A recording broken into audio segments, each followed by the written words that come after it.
Have you ever felt like your mind is a prison, like you're stuck inside your own head, replaying the same thoughts over and over, trapped in an endless loop of what-ifs and should-haves? It's exhausting, isn't it? You lie awake at night, analyzing conversations from years ago. You replay every mistake, every missed opportunity, every possible future disaster. And the worst part, no matter how much you think, it never gives you peace. But what if I told you that your thoughts were never the problem? What if the real issue isn't thinking itself, but the way you've been taught to think? For over 2,500 years, Buddhism has studied the human mind, uncovering powerful truths about why we overthink, why we suffer, and most importantly, how to break free. These teachings are not abstract theories. They're practical, tested, and, if applied, will completely change the way you experience life. Because right now, whether you realize it or not, your mind is working against you. It's like a wild horse, dragging you wherever it pleases. One moment, it's galloping into the past, drowning you in regret. The next, it's sprinting toward the future, filling you with fear. But here's the secret. You don't have to ride this horse. You can step off. Today, we're going to uncover 8 Buddhist truths that will finally show you how to free yourself from the endless storm of overthinking. Some of these will challenge everything you thought you knew about your own mind. Others will feel like the missing piece you've been searching for. But by the end of this, one thing is certain: you will never look at your thoughts the same way again. Are you ready? Let's begin. Before we move forward, take a moment to reflect on a simple yet unsettling truth. Most of the suffering in life comes not from what happens to us, but from what our minds do with what happens. The endless thinking, the constant analysis, the scenarios that play out in loops. It's as if the mind refuses to let go, as if it's addicted to its own noise. But have you ever stopped to ask why? Why does the mind cling so desperately to certain thoughts? Why does it replay the past, fear the future, and analyze the present to death? This is where things get interesting. Buddhism doesn't just acknowledge this problem, it dissects it, breaks it apart, and reveals the hidden mechanics behind it. It teaches that overthinking is not an accident. It's not just some random habit. It has a function, a purpose, a cause. And once you understand that cause, you can begin to untangle yourself from its grip. The human mind, by design, is meant to think.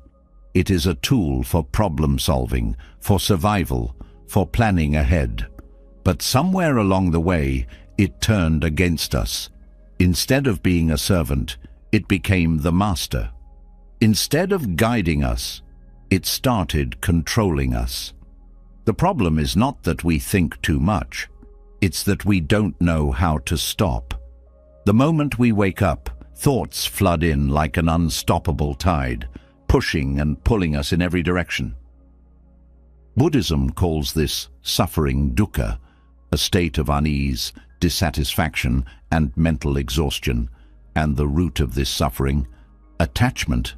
The mind clings to thoughts because it believes they are important, necessary, even part of our identity. A painful memory resurfaces, and instead of letting it pass, we grip onto it, analyze it, question it, relive it. A future worry appears, and instead of acknowledging it and moving on, we entertain it, expand it, breathe life into it. This clinging is what keeps the cycle going. A thought arises, and instead of watching it float away, we grab hold of it and refuse to let go. We reinforce it, strengthen it, build entire stories around it. And the more we do this, the stronger the habit becomes. We don't realize that thoughts are meant to be like clouds in the sky, passing, shifting, moving. Instead, we treat them like stone walls, fixed and immovable. This is why overthinking feels so heavy. The weight of thoughts builds up, one on top of another, creating a mental burden that never seems to lift. And here's where it gets worse. Our thoughts do not exist in isolation. Each one triggers an emotion. Each emotion triggers another thought. Before long, one simple worry about the future turns into a full-blown mental storm. It's not just one thought, it's an entire web of thoughts, all feeding off each other, reinforcing each other, looping endlessly. Buddhist philosophy teaches that this cycle continues because of a deep misunderstanding, the belief that thoughts are reality. The mind treats its own stories as truth. If a thought says, "I am not good enough," we believe it. If a thought says, "Something bad will happen," we prepare for disaster. We rarely stop to question, is this thought even real? Is it accurate? Or is it just another illusion, another habit of the mind? And that is the first step to freedom. Understanding that your thoughts are not reality. They are merely appearances in consciousness, temporary flickers of energy passing through the mind. But because we mistake them for absolute truth, we give them far more power than they deserve. This is where suffering begins. This also explains why overthinking feels endless. The mind clings to thoughts, not because it wants to torture us, but because it mistakenly believes that thinking is the solution to everything. If something bothers you, the mind assumes that thinking about it over and over will solve it. If something worries you, the mind assumes that analyzing it from every angle will protect you from danger. If something upsets you, the mind assumes that replaying it will somehow change what happened. But what if the mind is wrong? What if more thinking isn't the answer, but the problem? Buddhist wisdom tells us that the mind is like a wild horse. If left untamed, it runs in every direction, dragging us along with it. But it can be trained, it can be understood, and most importantly, it can be quieted. Not by force, not by suppression, but by wisdom, by seeing through the illusion that thoughts are in control. The cycle of overthinking is fueled by something deeper: fear. The fear of uncertainty, the fear of loss, the fear of making the wrong decision, the fear of the unknown. Every time the mind overthinks, it is searching for reassurance, for control, for some kind of guarantee that everything will be okay. But here's the hard truth. There are no guarantees.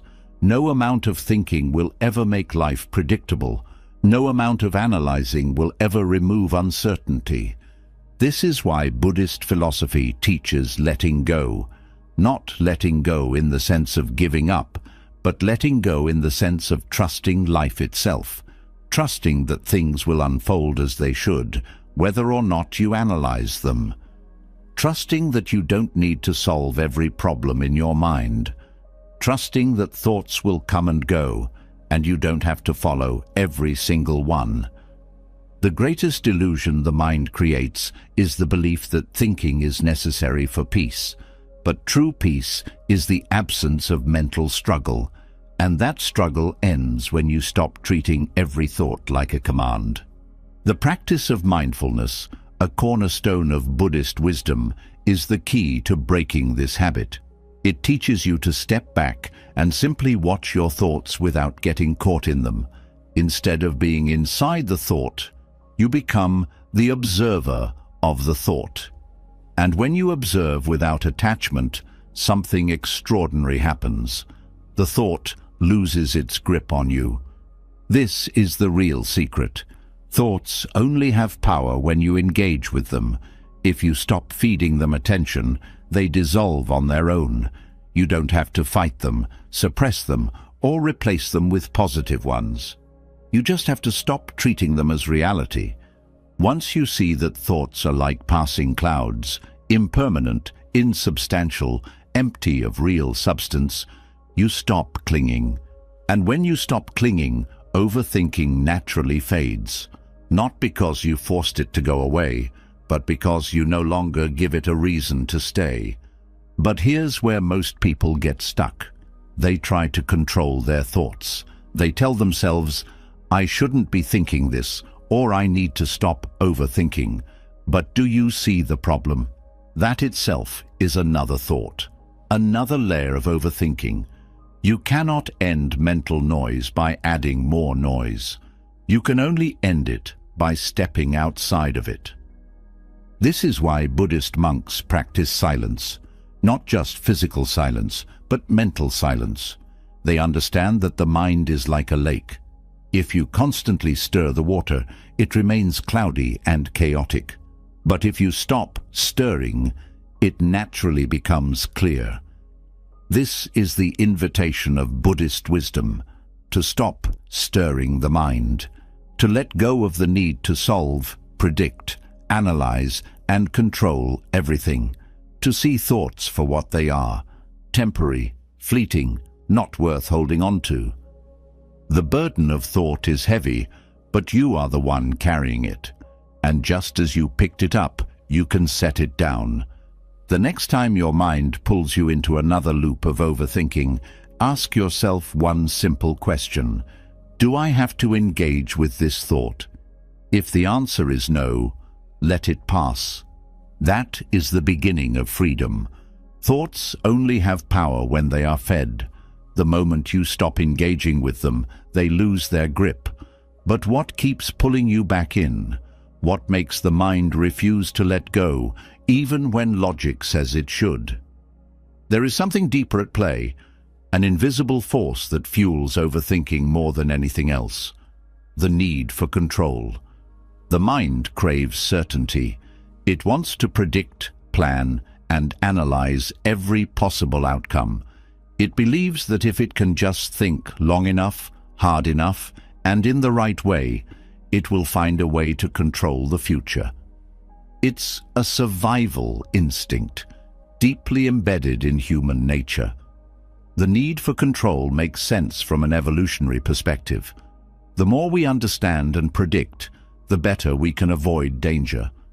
But here's the problem. Life is unpredictable. The world is uncertain, and no amount of thinking can ever change that. This is where overthinking begins. The mind mistakes excessive thought for control. It believes that replaying a situation will prevent mistakes. It believes that worrying about the future will somehow prepare for every possible problem. It believes that analyzing every word, every action, every outcome will create a sense of safety. But this is an illusion. Control is not the same as safety, and overthinking is not the same as preparation. Buddhism teaches that the root of suffering is attachment, and one of the deepest attachments is the attachment to certainty. The human mind clings to the idea that if things are predictable, they will be manageable. This is why people try to control outcomes, relationships, and even emotions. The mind creates elaborate plans, convincing itself that if every detail is accounted for, there will be no surprises. But when life inevitably doesn't go according to plan, stress, anxiety, and frustration arise. The more someone resists uncertainty, the more suffering they create. The mind goes into overdrive, replaying every possible scenario, asking endless what-ifs, and trying to grasp control over things that cannot be controlled. This is why some people get trapped in analysis paralysis. The fear of the unknown becomes so overwhelming that they believe they cannot act until they have absolute certainty. They wait for the perfect decision, the perfect moment, the perfect guarantee. And in that waiting, life slips by. This is where Buddhist wisdom offers a radical shift in perspective. Instead of fighting uncertainty, it teaches the art of surrender. Not surrender in the sense of giving up, but surrender in the sense of releasing the impossible task of controlling the uncontrollable. There is a Buddhist concept called anicca, which means impermanence. Everything changes. Thoughts, emotions, circumstances, nothing stays the same. Clinging to control is like trying to hold on to water. No matter how tightly you grip, it will slip through your fingers. The more you try to force certainty, the more exhausted you become. The only way to find peace is to let go of the illusion that certainty even exists. Letting go of control does not mean becoming passive or reckless. It means understanding that no amount of overthinking will remove uncertainty from life. It means realizing that fear of the unknown does not prevent bad things from happening. It only prevents you from living fully. Buddhism encourages trust, not blind faith, but trust in the natural unfolding of life. This is called Wu Wei, or effortless action. It means responding to situations as they arise, without the need to control every outcome in advance. A person who practices this does not resist change or cling to fixed plans. They adapt, flow, and respond with awareness rather than fear. This mindset shift is powerful. It allows the mind to slow down. It eliminates the pressure to figure everything out at once. It creates space to act rather than being frozen in over-analysis.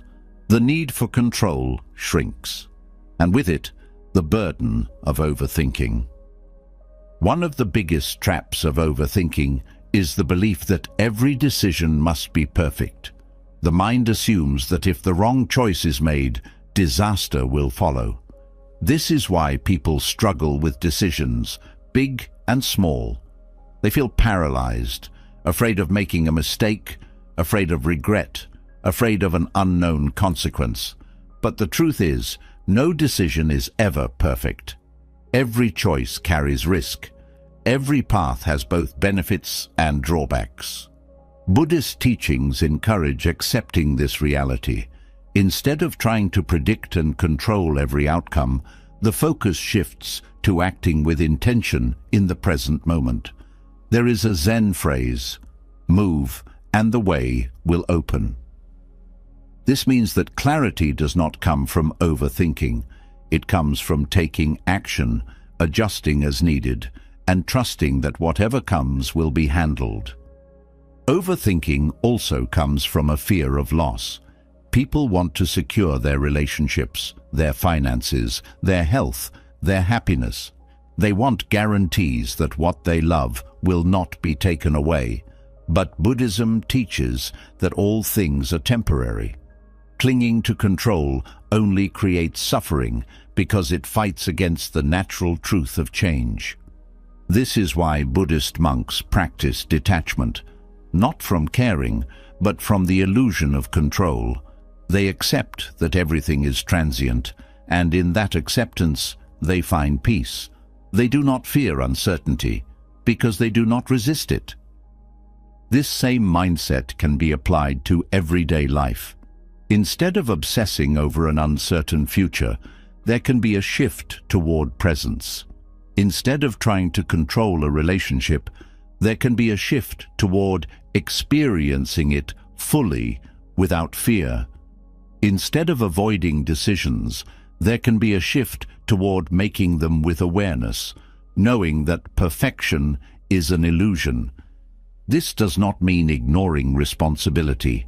It means releasing the mental weight of trying to predict and control what cannot be predicted or controlled. It means trusting that whatever happens, there will be a way forward. Many people resist this idea because they equate control with security. But security is not found in control.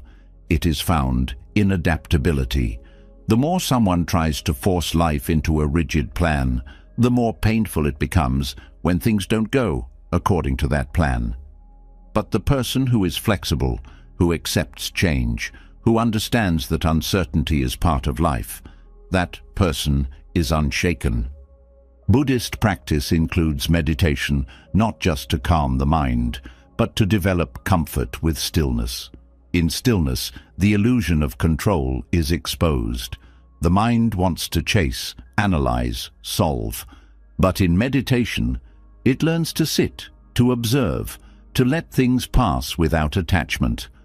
This simple practice rewires the brain. It trains the mind to stop grasping. Letting go of control is one of the hardest lessons to learn because the need for certainty is deeply ingrained. But once this lesson is understood, a new kind of freedom opens up. Life no longer feels like a battle against the unknown.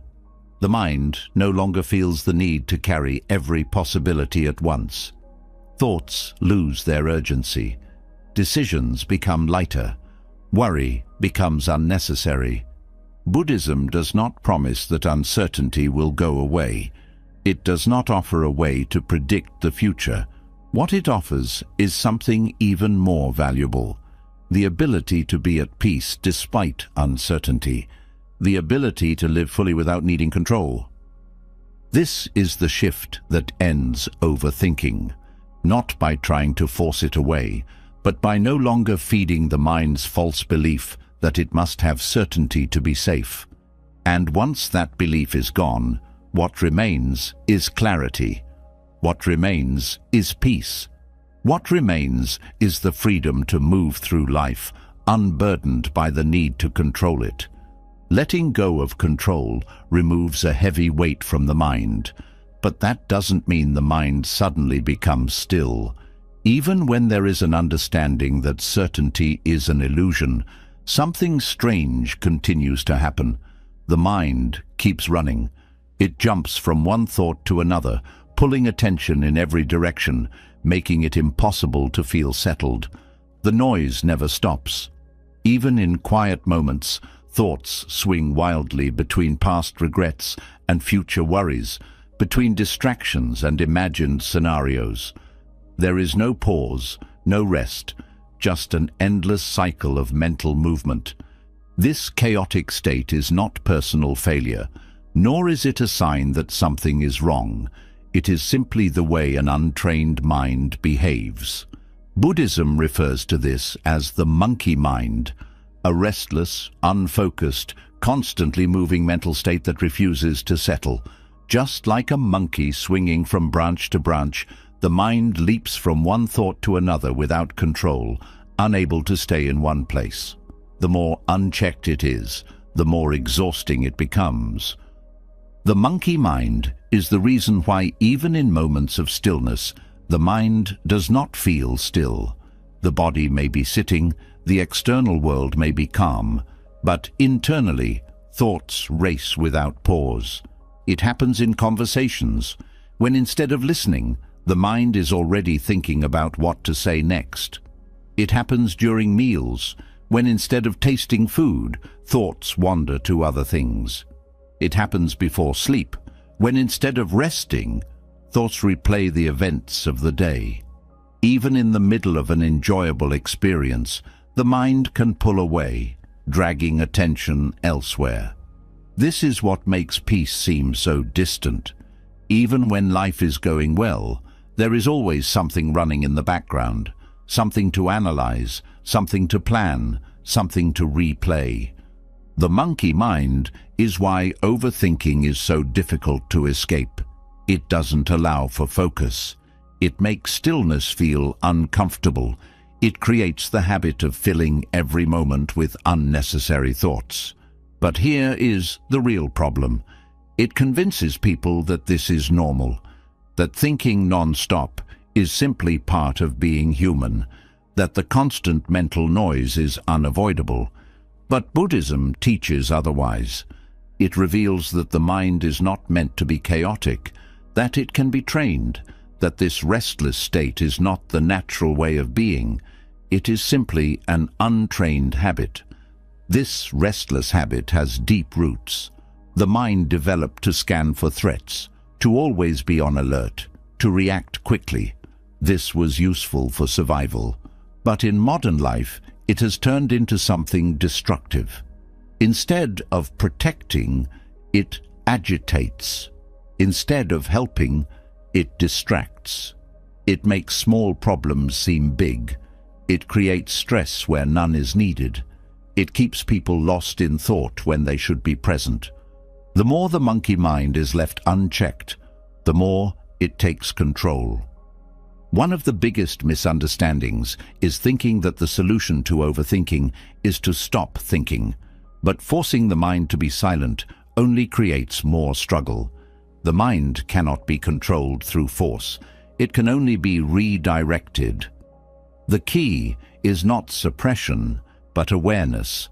Instead of getting caught in thought after thought, it becomes possible to step back, observe, and slowly train the mind to focus. This is why meditation is such an important part of Buddhist practice. It is not about achieving silence, but about understanding the nature of thoughts. When someone sits in meditation, the first thing they notice is how restless their mind is, how thoughts appear one after another, completely uninvited, how difficult it is to stay present without being pulled away.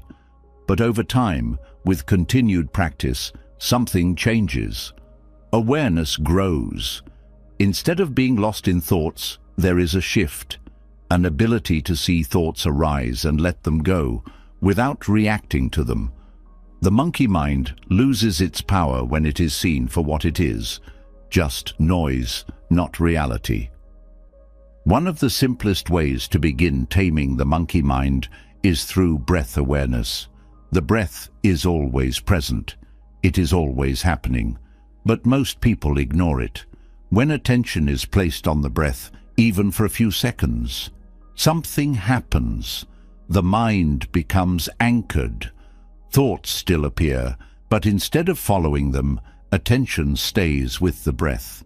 The more this is practiced, the more the habit of distraction weakens. It does not happen instantly, but it happens. The monkey mind is not tamed through force, but through gentle training, moment by moment, breath by breath. Another key method taught in Buddhism is single tasking. The monkey mind thrives on doing multiple things at once, eating while scrolling through a phone, talking while thinking about something else, walking while mentally planning the day. It is constantly jumping, dividing attention, making it impossible to be fully present in anything. But the mind can be trained to stay with one thing at a time. Drinking tea can be just drinking tea. Walking can be just walking. Speaking can be just speaking. This is not just about being mindful. It is about undoing the habit of mental scattering. The reason why people struggle with stillness is because they have spent years, even decades, strengthening the habit of mental restlessness. If every moment is filled with noise, distraction, and over-analysis, then when silence appears, the mind resists. It searches for something to grab onto. But the more it is trained in focus, the more comfortable stillness becomes. Instead of feeling like emptiness, stillness begins to feel like relief. Buddhism also teaches the importance of detachment from thoughts. The monkey mind is powerful because it convinces people that every thought matters, that every mental story is important. But this is not true. Most thoughts are nothing more than passing noise. They appear, they stay for a while, and then they fade. The problem is that people attach to them, believe them, give them energy. But when the habit of observing without attachment is developed, thoughts lose their hold. They are still there, but they no longer control emotions, actions, or decisions. There is a difference between having thoughts and being caught in thoughts. The trained mind still has thoughts, but it does not follow every single one. It does not allow every passing worry to create stress. It does not let every old memory pull it back into the past. It does not react to every small discomfort. It watches thoughts come and go without losing itself in them.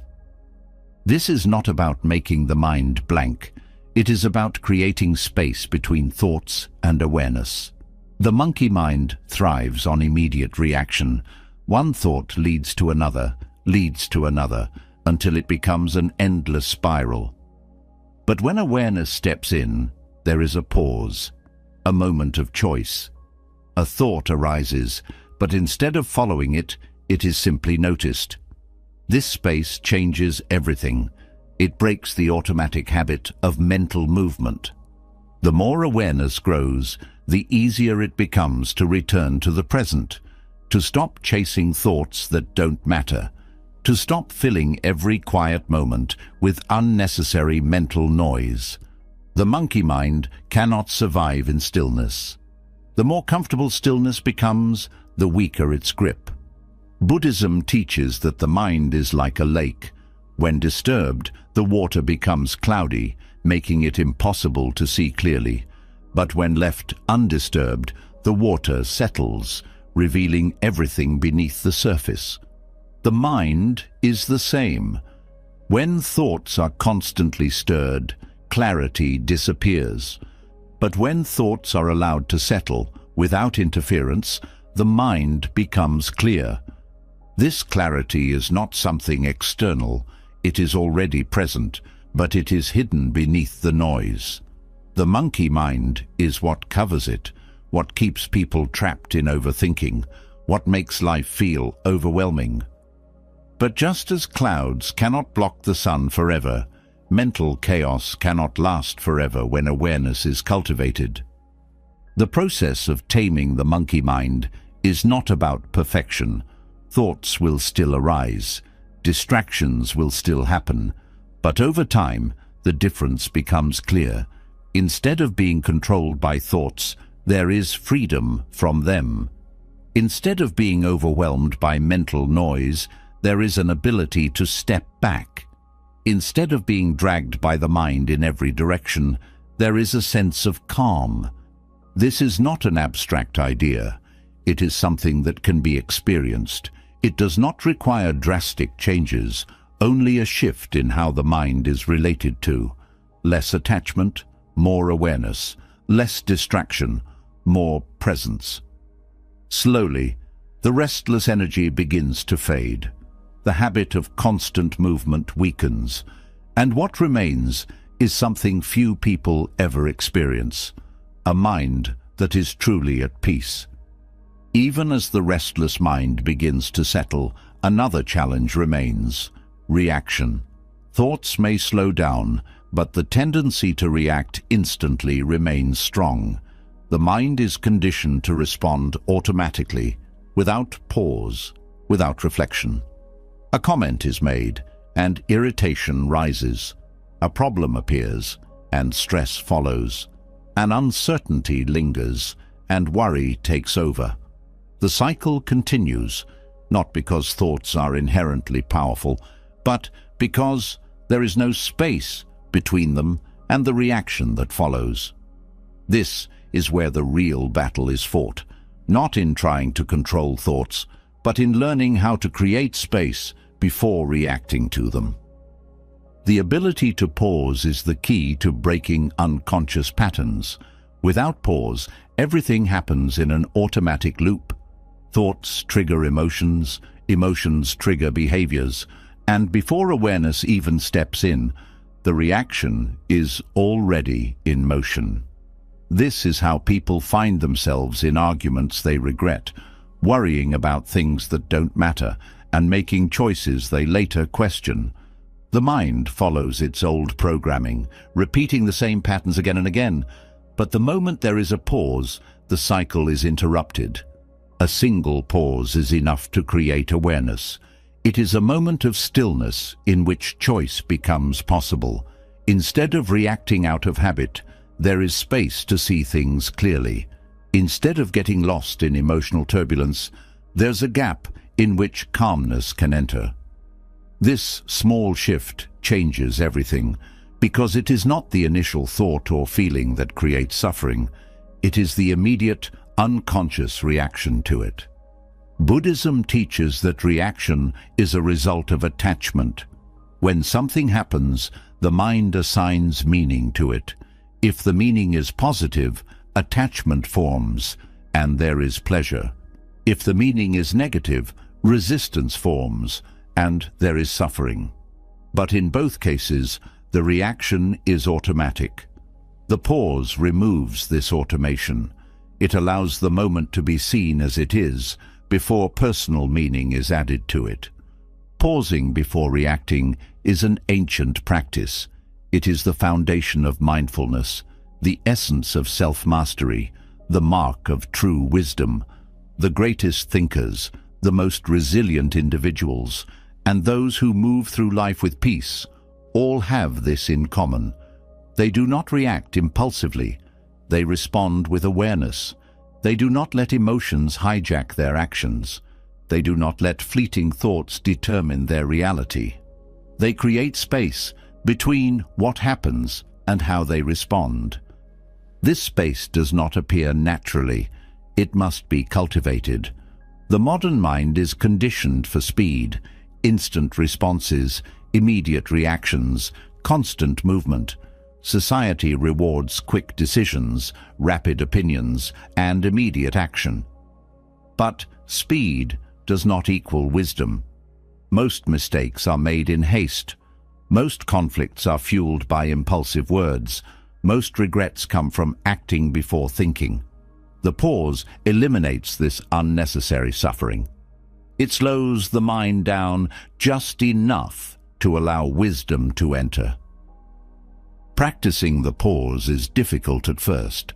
The mind is not used to waiting. It craves resolution. It wants to immediately fix, defend, attack, or escape. But each time a pause is inserted, the grip of automatic reaction weakens. There is no need to fight thoughts. There is no need to suppress emotions. There is only the simple act of waiting, watching, allowing. And in that brief moment, something profound happens. The mind sees clearly. When something upsetting happens, pausing before reacting creates a shift. Instead of being swept away by frustration, there is a chance to observe the emotion rising. Instead of lashing out, there is a moment to decide if a response is even necessary. Most reactions lose their intensity the moment they are given space. What feels urgent in the heat of the moment often dissolves when given time. Pausing is especially powerful in conversation. Words spoken in anger cannot be taken back. Reactions driven by ego can destroy relationships. A pause before speaking allows for a choice. Will these words add to suffering, or will they reduce it? Will they be spoken from awareness or from impulse? Silence, even for a few seconds, can completely change the course of an interaction. The same is true for written words. Emails, texts, and messages sent in haste often carry emotional weight that is unnecessary. Waiting before pressing send creates an opportunity to reconsider, to refine, to ensure that what is being communicated is what is truly meant. Overthinking and reactivity are closely linked. The mind that reacts instantly is the same mind that overanalyzes. Both come from the inability to sit with uncertainty. A person who reacts quickly does so because they cannot tolerate the discomfort of an unresolved situation. They want an immediate conclusion. The same is true for overthinking. It is an attempt to resolve discomfort by thinking through every possibility. But both habits only create more suffering. Pausing is the antidote to both. It trains the mind to sit with discomfort, to not rush to resolve every thought, to not act on every feeling. Buddhist monks practice pausing not just in speech or action, but in thought itself. When a thought arises, instead of immediately engaging with it, they observe it. They do not resist it, but they do not follow it either. They let it pass like a cloud in the sky. This is what gives them their unshakable peace. They do not rush to conclusions. They do not react to every fleeting emotion. They wait, they watch, they let go. Pausing also changes the way decisions are made. Most poor decisions come from impatience. The need for a quick answer overrides the ability to see things clearly. The pause prevents this mistake. It allows time for deeper understanding, for intuition to emerge, for emotions to settle. The greatest minds in history all understood this principle. They did not rush. They reflected. They allowed space for clarity. There is a reason why people are drawn to those who remain calm under pressure. It is not about suppressing emotion. It is about creating space before acting. The pause is what separates those who are controlled by their emotions from those who master them. It is what separates those who are constantly overwhelmed from those who move through life with grace. Training the mind to pause requires daily practice. It starts with small moments. Before responding in a conversation, take a breath. Before reacting to frustration, wait a few seconds. Before acting on impulse, hold back for just a moment. Each time this is done, the habit of immediate reaction weakens. The ability to observe rather than react grows stronger. Meditation is the ultimate form of practicing the pause. It is a space where nothing needs to be done, where thoughts can appear without engagement, where emotions can rise without immediate reaction.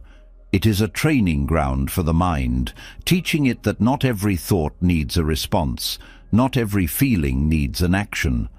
The pause is powerful because it creates freedom. Without it, life is a constant chain of automatic reactions. With it, there is choice, there is clarity, there is space for wisdom. Over time, the mind shifts. It stops being a slave to impulse. It stops being dragged by every passing thought. It stops being lost in unnecessary suffering. This is not a theory. It is a lived experience. It is a way of moving through life with greater ease, greater patience, and greater understanding. The pause does not mean inaction. It does not mean detachment from life. It means responding with awareness instead of reacting from habit. It means allowing space for things to unfold instead of forcing them into immediate resolution. Each moment of pause strengthens inner peace. Each time reactivity is interrupted, the mind becomes more still. The more this is practiced, the more natural it becomes. And eventually, what once felt difficult becomes effortless. The mind no longer rushes. The emotions no longer take over. The thoughts no longer dictate action. Instead, there is control, not through force, but through understanding. The ability to pause is one of the greatest gifts a person can develop. It leads to fewer regrets, fewer unnecessary conflicts, fewer moments of unnecessary stress. It allows for deeper relationships, better decisions, and a mind that is no longer trapped in constant reaction. This is the secret of those who move through life with wisdom. They do not let their minds control them. They do not act out of impulse. They create space between thought and action, and in that space, they find something most never experience: true freedom. Pausing before reacting allows clarity to emerge, but clarity alone is not enough. There is another layer to overthinking, something deeper that keeps people trapped in endless mental loops. It is the habit of over-intellectualizing life instead of experiencing it directly. The mind, instead of simply engaging with the present moment, distances itself by analyzing, categorizing, and constantly interpreting what is happening. This creates a barrier between reality and experience. Instead of fully living, the mind becomes obsessed with understanding, explaining, and labeling everything. This habit seems harmless, even useful, but it is actually a powerful distraction that prevents true engagement with life. Buddhism teaches that thinking and experiencing are two entirely different things. A person can spend hours thinking about joy, But that is not the same as feeling joy. They can analyze love in depth, but that is not the same as being in love. They can study every aspect of peace, but that is not the same as being at peace. The modern mind is conditioned to believe that thinking about something is the same as knowing it. But knowledge is not wisdom, and intellectual understanding is not the same as direct experience. Overthinking is an escape disguised as insight. It gives the illusion of control, the feeling of solving problems, the appearance of deep understanding, but in reality, it keeps life at a distance. The more something is analyzed, the less it is truly felt. The mind that is constantly thinking about an experience is not fully engaged in that experience. Instead of tasting a meal, the mind is comparing it to past meals, analyzing the ingredients, evaluating whether it is good or bad. Instead of being present with a loved one, the mind is interpreting their words, replaying past conversations, or anticipating future conflicts. Instead of feeling an emotion fully, the mind is trying to dissect it, explain it, or justify it. This creates a gap between the individual and the moment itself. This habit is deeply ingrained because it feels productive. The mind assumes that by thinking more, it is gaining wisdom. But there is a limit to how much thought is useful. Beyond a certain point, thinking stops being a tool and becomes a barrier. It prevents immersion, it removes spontaneity, it makes everything feel distant and complicated. It turns life into a problem to be solved rather than an experience to be lived. Buddhism points to direct experience as the way to cut through overthinking. Instead of trying to understand life intellectually, it encourages full participation. This means feeling emotions without dissecting them, engaging with people without constantly interpreting their motives, and doing things without obsessing over whether they are being done perfectly. It means allowing life to unfold without needing to categorize, explain, or rationalize every moment. Direct experience is simple, but not easy. The habit of over-intellectualizing is deeply conditioned. The mind constantly jumps to analysis because it believes that by thinking about something, it will gain control over it. But this is an illusion. Thinking about a wave does not make it stop moving. Thinking about fire does not make it warm. Thinking about happiness does not create happiness. Experience cannot be replaced by thought. A common example of this is seen in emotions. When sadness arises, the mind does not simply allow it to be felt. Instead, it tries to explain it, asking why it is there, searching for its cause, trying to justify or resist it. But the more sadness is analyzed, the longer it lingers. The more it is explained, the heavier it becomes. If sadness were simply allowed to be felt without resistance or interpretation, it would rise and fall naturally. But the mind refuses to let it move through. It holds onto it, feeding it more thoughts, keeping it alive far longer than necessary. The same applies to happiness. Instead of fully experiencing moments of joy, the mind immediately begins evaluating them. It wonders if the happiness will last, if something will go wrong, if this moment is as good as past moments. It compares, it judges, it questions, and in doing so, it diminishes the happiness itself. Direct experience allows joy to be felt without interference. It removes the mental noise that waters down the richness of life. Another example is relationships. Instead of being present with another person, the mind is often lost in thought. It interprets their words, anticipates their reactions, constructs imaginary conversations. It is rarely fully engaged. This is why many people feel disconnected, even when surrounded by others. They are present physically, but absent mentally. Direct experience means truly listening, not just waiting to respond. It means seeing another person as they are, rather than as the mind projects them to be. Buddhism emphasizes direct experience because it leads to a deeper understanding than analysis ever could.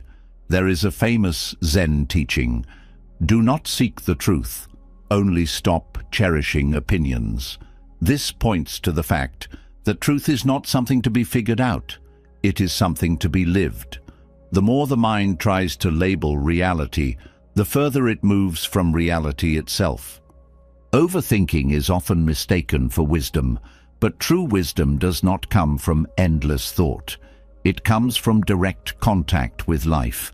A person who thinks too much about swimming will never learn how to swim. A person who studies music but never plays an instrument will never understand music. A person who analyzes love but never allows themselves to feel vulnerable will never know love. There is no substitute for experience. This does not mean thinking has no place. Thought is a valuable tool when used appropriately, but when it becomes the primary way of engaging with life, it creates distance rather than connection. The goal is not to eliminate thinking, but to know when it is useful and when it is unnecessary.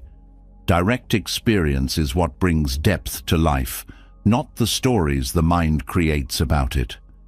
Many people spend more time thinking about their lives than actually living them.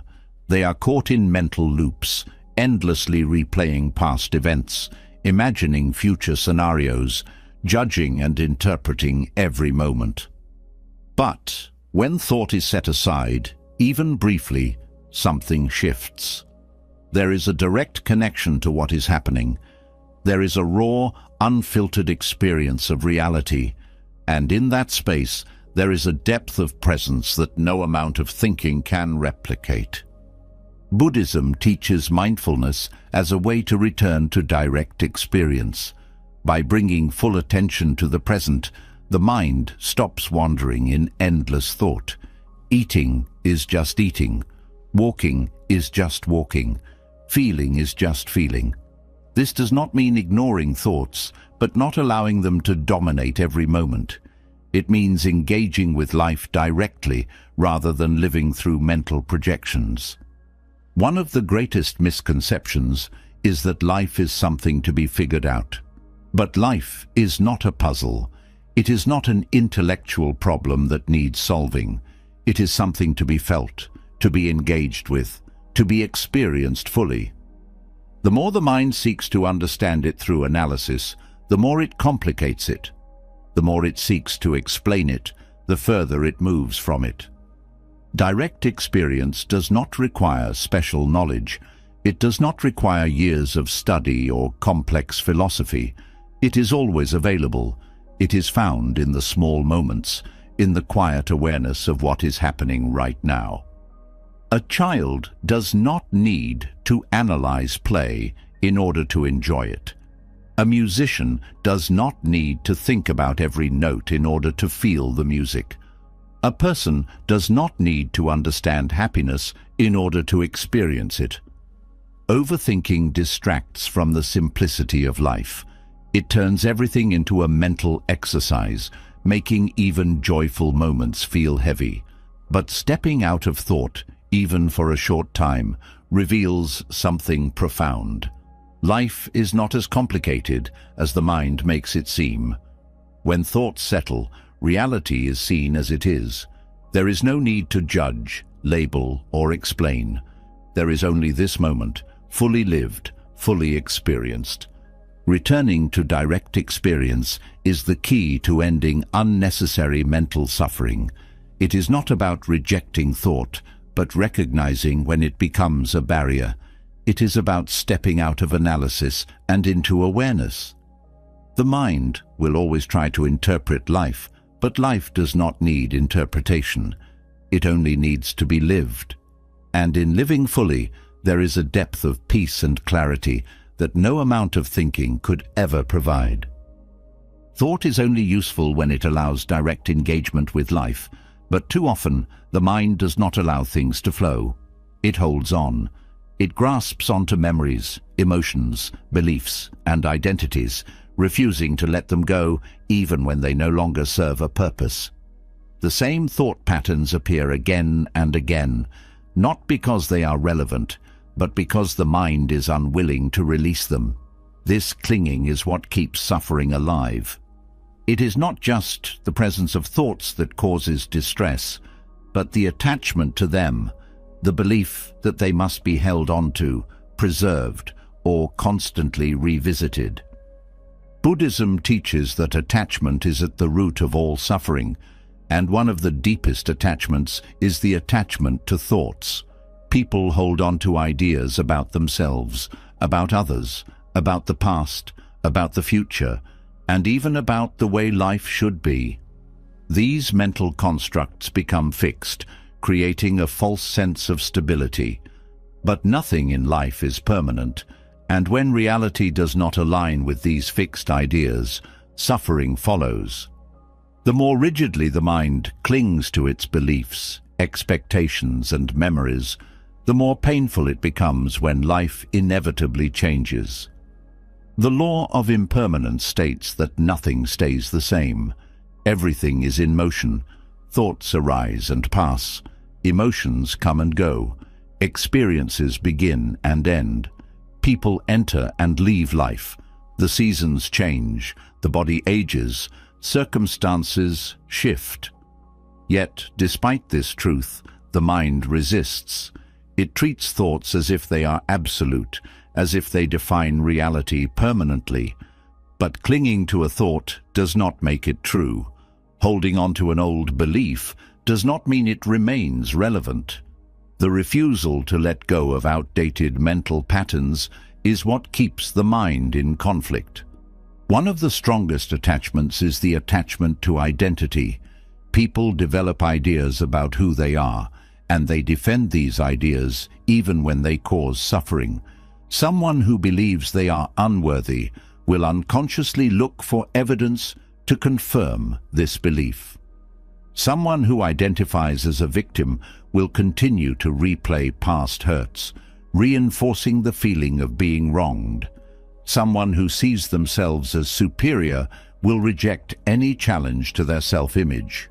These thought patterns do not arise because they are true, but because they have been repeated so often that they feel real. The mind, in its clinging, creates a false sense of permanence around them. The suffering caused by attachment to thoughts is most evident in the way people interact with the past.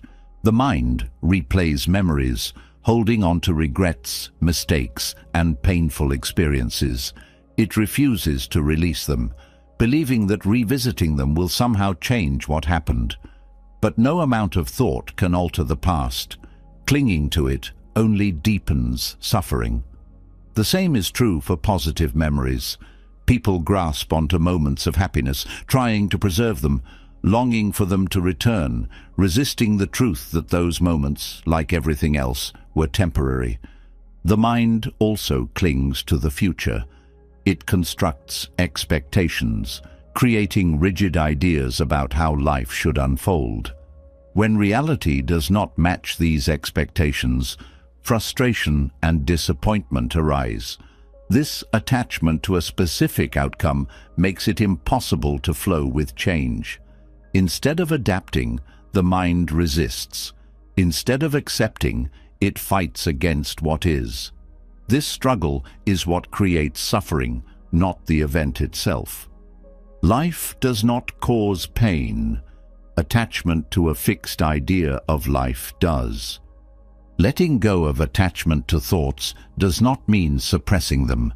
It means seeing them clearly, understanding that they are temporary, and allowing them to pass without grasping. A thought appears, but instead of clinging to it, there is recognition that it is just a thought, not reality. This simple shift removes its power. The thought arises, stays for a moment, and dissolves on its own. No resistance, no attachment, no suffering. Clinging to thoughts creates an illusion of control. The mind assumes that by holding on to certain ideas, it can make sense of life, predict the future, or prevent unwanted change. But control is an illusion. No matter how tightly the mind holds on, things continue to change. This is why attachment always leads to suffering. It is an attempt to resist the natural flow of life. The law of impermanence is not something to fear. It is not a loss, but a liberation. When there is no attachment, there is no suffering. When thoughts are allowed to pass, the mind becomes lighter. When expectations are released, life becomes easier. When identity is no longer rigid, there is freedom to grow and evolve. Everything that is clung to eventually becomes a burden. Holding on to resentment keeps pain alive. Clinging to opinions creates conflict. Attachment to success creates fear of failure. Grasping for certainty creates anxiety. Every thought that is held onto unnecessarily becomes a source of suffering. The only way to be free is to let go. Letting go does not mean indifference. It does not mean avoiding responsibility or not caring. It means engaging with life fully while understanding that nothing is permanent. It means experiencing emotions without becoming trapped in them. It means having goals without being attached to the outcome. It means loving deeply without trying to possess or control. It means allowing things to come and go without resistance. One of the most common fears about impermanence is the belief that letting go of attachment means losing what is meaningful. But the opposite is true. When attachment is removed, experiences become richer. Love without attachment is deeper because it is not based on fear of loss. Joy without attachment is fuller because it is not overshadowed by worry. Peace without attachment is real because it does not depend on external conditions. Buddhism teaches mindfulness as a way to recognize impermanence directly. By observing thoughts as they arise and pass, it becomes clear that they have no lasting substance. They appear like waves in the ocean, rising, forming, and dissolving. There is no need to grasp at them. There is no need to resist them. Simply watching them come and go reveals their transient nature. Attachment to thoughts often arises because of identification. The mind believes that certain thoughts define who a person is, but thoughts are not the self. They are temporary mental events, not fixed truths. Recognizing this dissolves the illusion of permanence. The thought may return, but it is no longer something to fight against or cling to. It is just another passing phenomenon. Impermanence is often misunderstood as something negative, but it is the very thing that makes growth possible. If nothing changed, there would be no learning, no healing, no transformation. The pain that feels unbearable today will soften with time. The uncertainty that creates anxiety now will fade. The mind that is restless today will become still. Nothing stays the same, and that is what allows suffering to end. Accepting impermanence means no longer fearing change. It means understanding that loss is not the end, but a transition. It means seeing that no moment, no feeling, no situation is final. This does not make life meaningless. It makes it precious. When something is known to be temporary, it is appreciated fully while it is here, without the need to cling. Resistance to impermanence comes from fear, but fear itself is impermanent. The emotions that feel overwhelming are not permanent. The doubts that seem so strong will not last. Every difficulty, every struggle, every challenge eventually passes. What remains is not the thought, not the fear, not the attachment, but the awareness that sees it all come and go. Practicing non-attachment is not about forcing the mind to let go. It is about seeing clearly that there is nothing to hold on to. It is about realizing that thoughts, emotions, and circumstances are like flowing water, always moving, never fixed. The more this is seen directly, the more natural it becomes to stop clinging. Life becomes lighter when thoughts are not treated as absolute. The mind becomes quieter when it no longer insists on holding on to every passing idea. Suffering lessens when there is no longer resistance to change. This is the freedom that Buddhism points to, not the elimination of thoughts, but the end of attachment to them. To live without unnecessary suffering, the only thing that must be done is to let go of what is already leaving. There is nothing to force, nothing to chase, nothing to grasp, just the simple understanding that everything moves, everything changes, and everything is already on its way to becoming something else. And when that is fully understood, the mind is free. The mind becomes lighter when there is no longer an attachment to thoughts, but something even deeper still holds on, the self. Beneath every lingering thought, every fear, every anxiety, and every desire is a silent belief that fuels overthinking. It is the belief in a fixed identity, the idea that there is a solid, unchanging me that must be preserved, defended, and perfected. This illusion is what keeps the mind restless. It is why people replay conversations, justify their actions, seek validation, and fear failure. Overthinking is not just about external worries. At its core, it is an attempt to protect the fragile idea of self. Buddhism challenges this illusion with a radical truth. There is no permanent self to protect. What is called me is not a single, unchanging entity, but a collection of shifting thoughts, emotions, and experiences. The mind assumes that there is a central figure holding everything together, but when it is examined closely, nothing solid can be found. There is no fixed identity, only a stream of changing sensations and perceptions. This is the teaching of anatta, the doctrine of no self, and it is the key to dissolving the endless mental chatter that dominates the mind. The idea of self is the foundation of overthinking. It is why people ruminate over past mistakes, fearing that they define who they are. It is why they obsess over their image, worrying about how they are perceived. It is why they resist change, because it threatens the stability of their identity. Every anxious thought can be traced back to a fear of losing something tied to the self: status, reputation, success, relationships, control. The ego clings to these things because it believes they are part of what makes up me. When anything threatens them, the mind reacts with endless thought, trying to protect and reinforce what it believes must not be lost. But the self that is being protected does not exist in the way the mind assumes. It is not a solid entity, but a construct held together by memory and thought. The person who exists today is not the same person who existed 5 years ago. Thoughts have changed, emotions have shifted, experiences have reshaped perspectives. The self is fluid, yet the mind tries to hold on to it as if it is fixed. This resistance is what fuels mental suffering. Overthinking arises when the ego tries to control how it is perceived. People worry about what others think of them, not because it changes anything tangible, but because it threatens their self-image.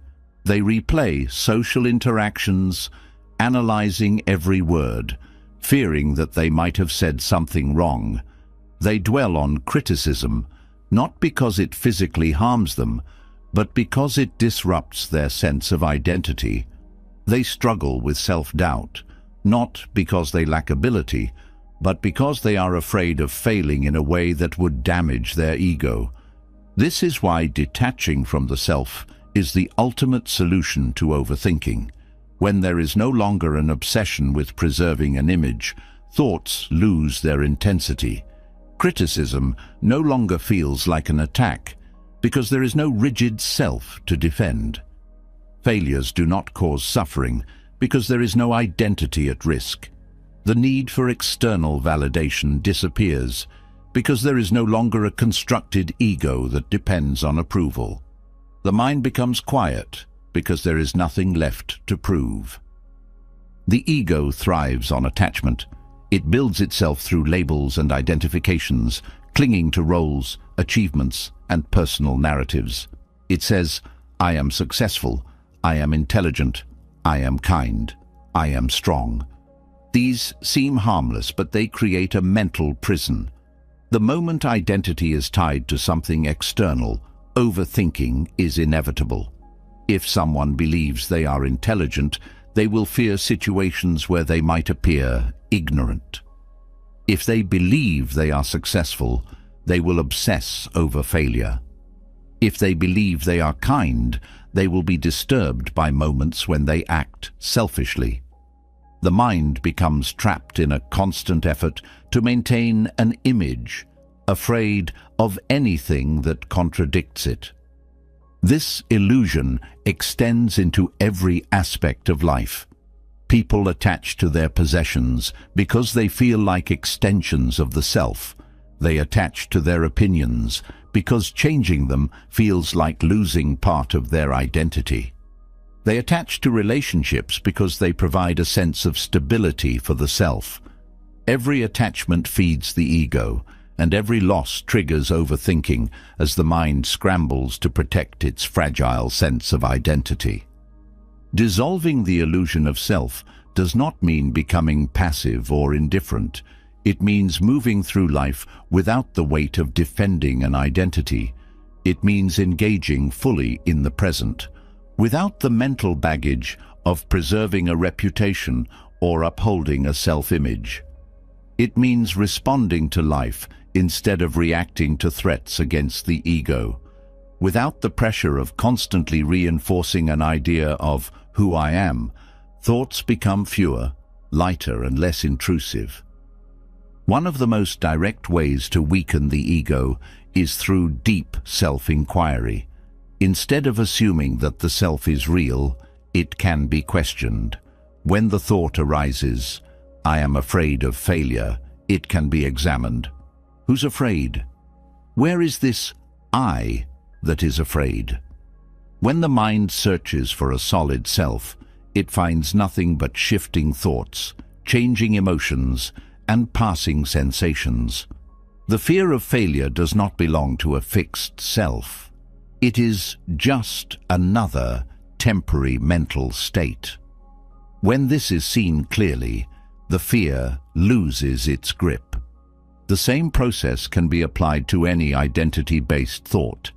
If the mind says, I must succeed to be worthy, the question arises, who is this I that needs success?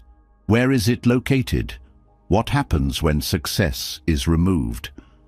The more these questions are asked, the more the illusion of self begins to dissolve. The mental structures that once seemed so solid begin to weaken. Overthinking fades because there is no longer an identity that needs protecting. Meditation is one of the most effective ways to experience the absence of self. In deep meditation, the mind quiets, and something profound becomes clear. Thoughts come and go, but there is no fixed I controlling them. Sensations arise and fade, but there is no central self experiencing them. Everything happens spontaneously, without a separate entity managing it. The body breathes on its own. Thoughts appear without permission. Emotions shift without effort. The belief in a personal, separate self starts to seem unnecessary. This realization brings an incredible sense of freedom. The mind no longer needs to construct an image because there is nothing to uphold. Fear of judgment disappears because there is no self that can be diminished. The burden of comparison fades because there is no fixed identity to measure against others. Overthinking stops because the entire system that fueled it, the need to protect, define, and defend a self, falls away. Letting go of the self does not mean life becomes meaningless. In fact, it makes life more vivid. Without the ego, there is nothing separating awareness from experience. Joy is fully felt, without the need to hold on to it. Love is expressed freely, without the fear of losing it. Challenges are faced without resistance, because there is no identity to protect. The mind no longer runs in circles trying to secure something that never existed in the first place. The more this is practiced, the lighter life becomes. There is no need to fight against thoughts or force them to stop. They lose their power naturally when there is nothing for them to cling to. The mind no longer wastes energy defending an image, proving something to others, or replaying mistakes. It simply moves with life, without resistance, without struggle. Buddhism teaches that the greatest freedom is the freedom from self. The moment identity dissolves, all the suffering attached to it dissolves as well. There is no longer a fragile me at the center of every thought. There is no longer a fear of being wrong, failing, or being judged. There is only the present, unfolding without mental interference. Overthinking thrives on the illusion of self, but the truth is, there is no self to protect. The thoughts that once seemed overwhelming are seen for what they are, passing events, no different from clouds in the sky. The endless inner dialogue that once seemed so important is revealed to be just noise. When the ego is no longer fed, the mind becomes silent, and in that silence, true peace is found. When the illusion of self dissolves, the weight of overthinking begins to fall away. But even when the ego weakens, something deeper remains, a persistent undercurrent of suffering. Thoughts still arise, worries still appear. The mind still clings to old patterns, as if it cannot help but return to the same loops of anxiety, regret, and doubt. This is not a failure of awareness. It is simply the nature of the mind when it is left untrained. Buddhism offers a clear explanation for why this happens.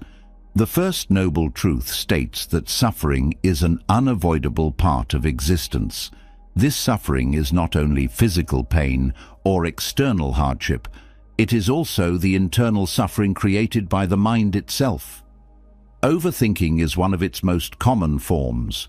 The mind creates its own suffering by spinning in endless circles, revisiting past wounds, worrying about future losses, and resisting what already is.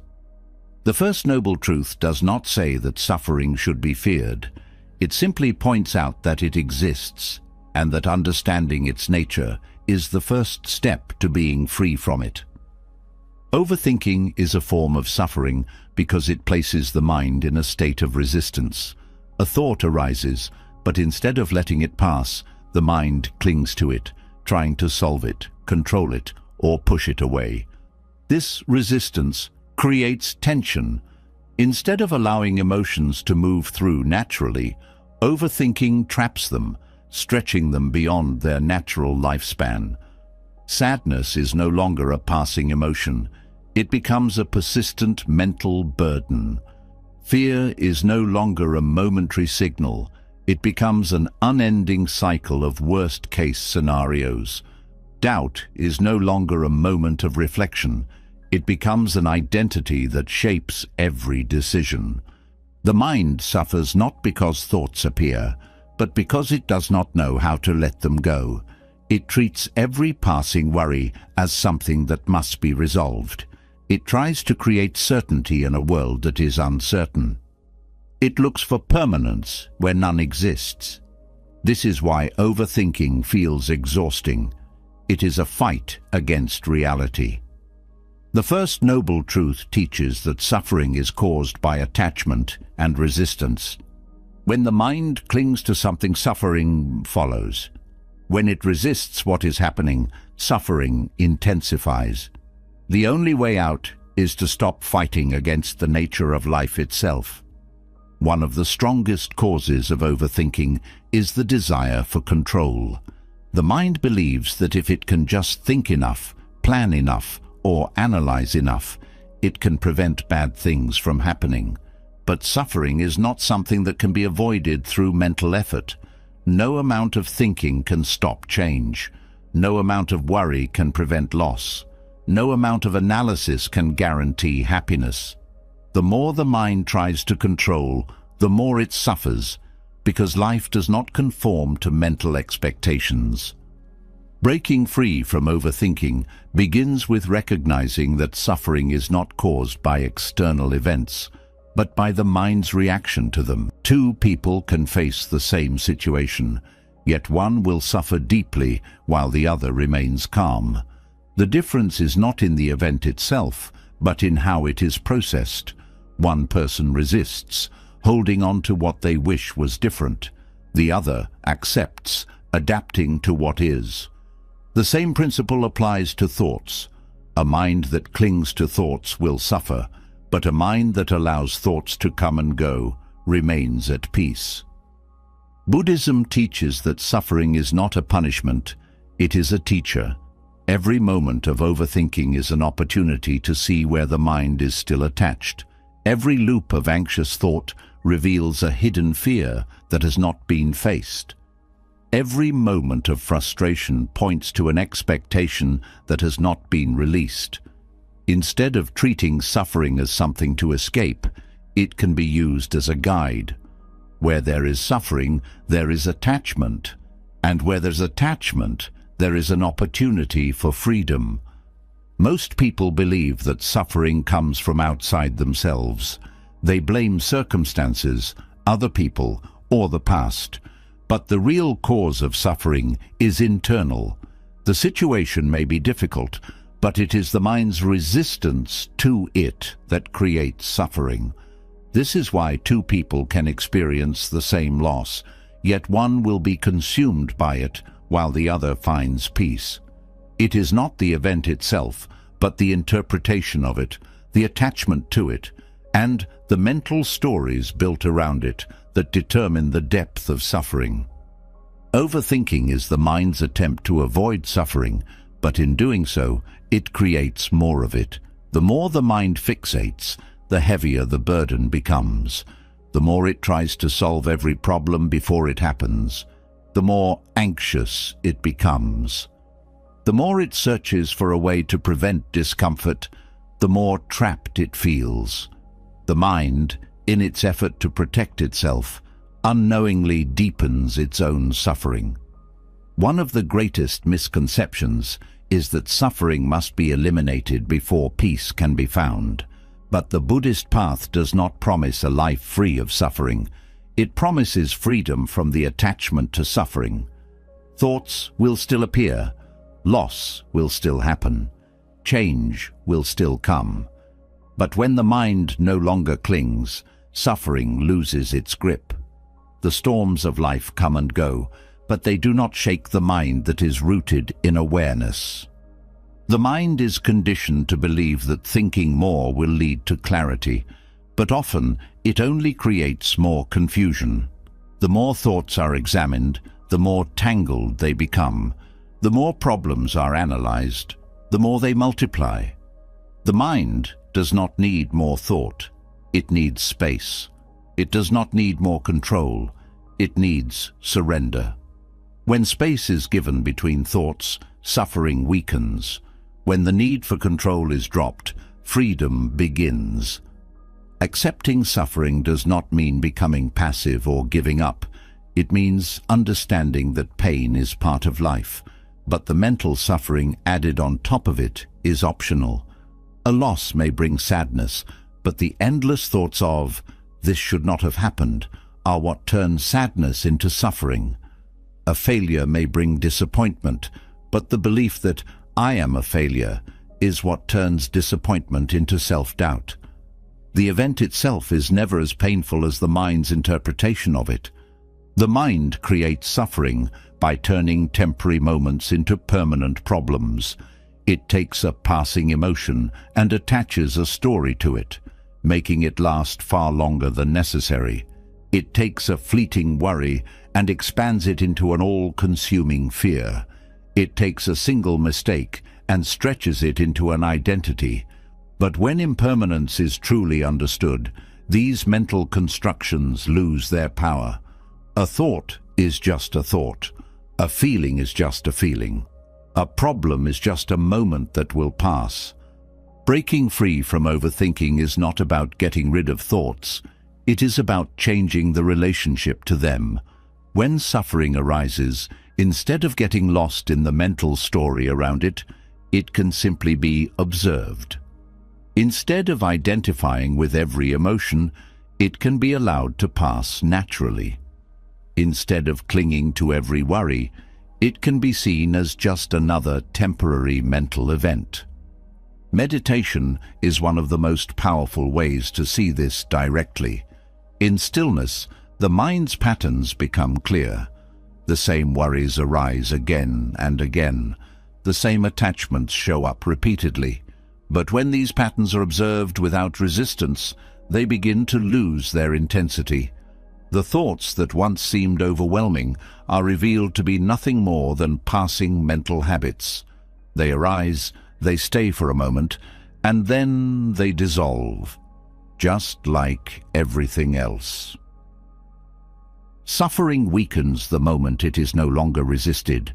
Overthinking fades the moment it is no longer fed. When the mind stops trying to escape discomfort and simply observes it, something shifts. The suffering doesn't control anymore. The thoughts do not consume anymore. There is space, awareness, and the realization that none of it is permanent. The first noble truth does not say that life is only suffering. It says that suffering exists, and that understanding it is the first step toward freedom. Overthinking is a form of suffering, but it is not a life sentence. It is a habit, a conditioned pattern, a misunderstanding that can be undone. And the key to undoing it is not more thought, not more control, but less attachment. When suffering is seen for what it is, it loses its power. When overthinking is no longer mistaken for wisdom, it fades. When the mind stops clinging to what has already passed or what has not yet happened, it finds something rare: peace, right here, in the only place it has ever existed. When the mind releases its grip on suffering, a new kind of space emerges. But space alone is not enough. Without direction, the mind will find ways to slip back into its old patterns, drifting from thought to thought, grasping for stimulation, creating problems where none exist. Even when suffering is understood, the habit of scattered attention remains. The mind, untrained, constantly shifts, seeking more, moving faster, never satisfied. This restlessness is what fuels overthinking, keeping the mind in a state of constant agitation. Buddhism teaches that presence is the antidote, not just occasional mindfulness, but deep, sustained attention to the present moment.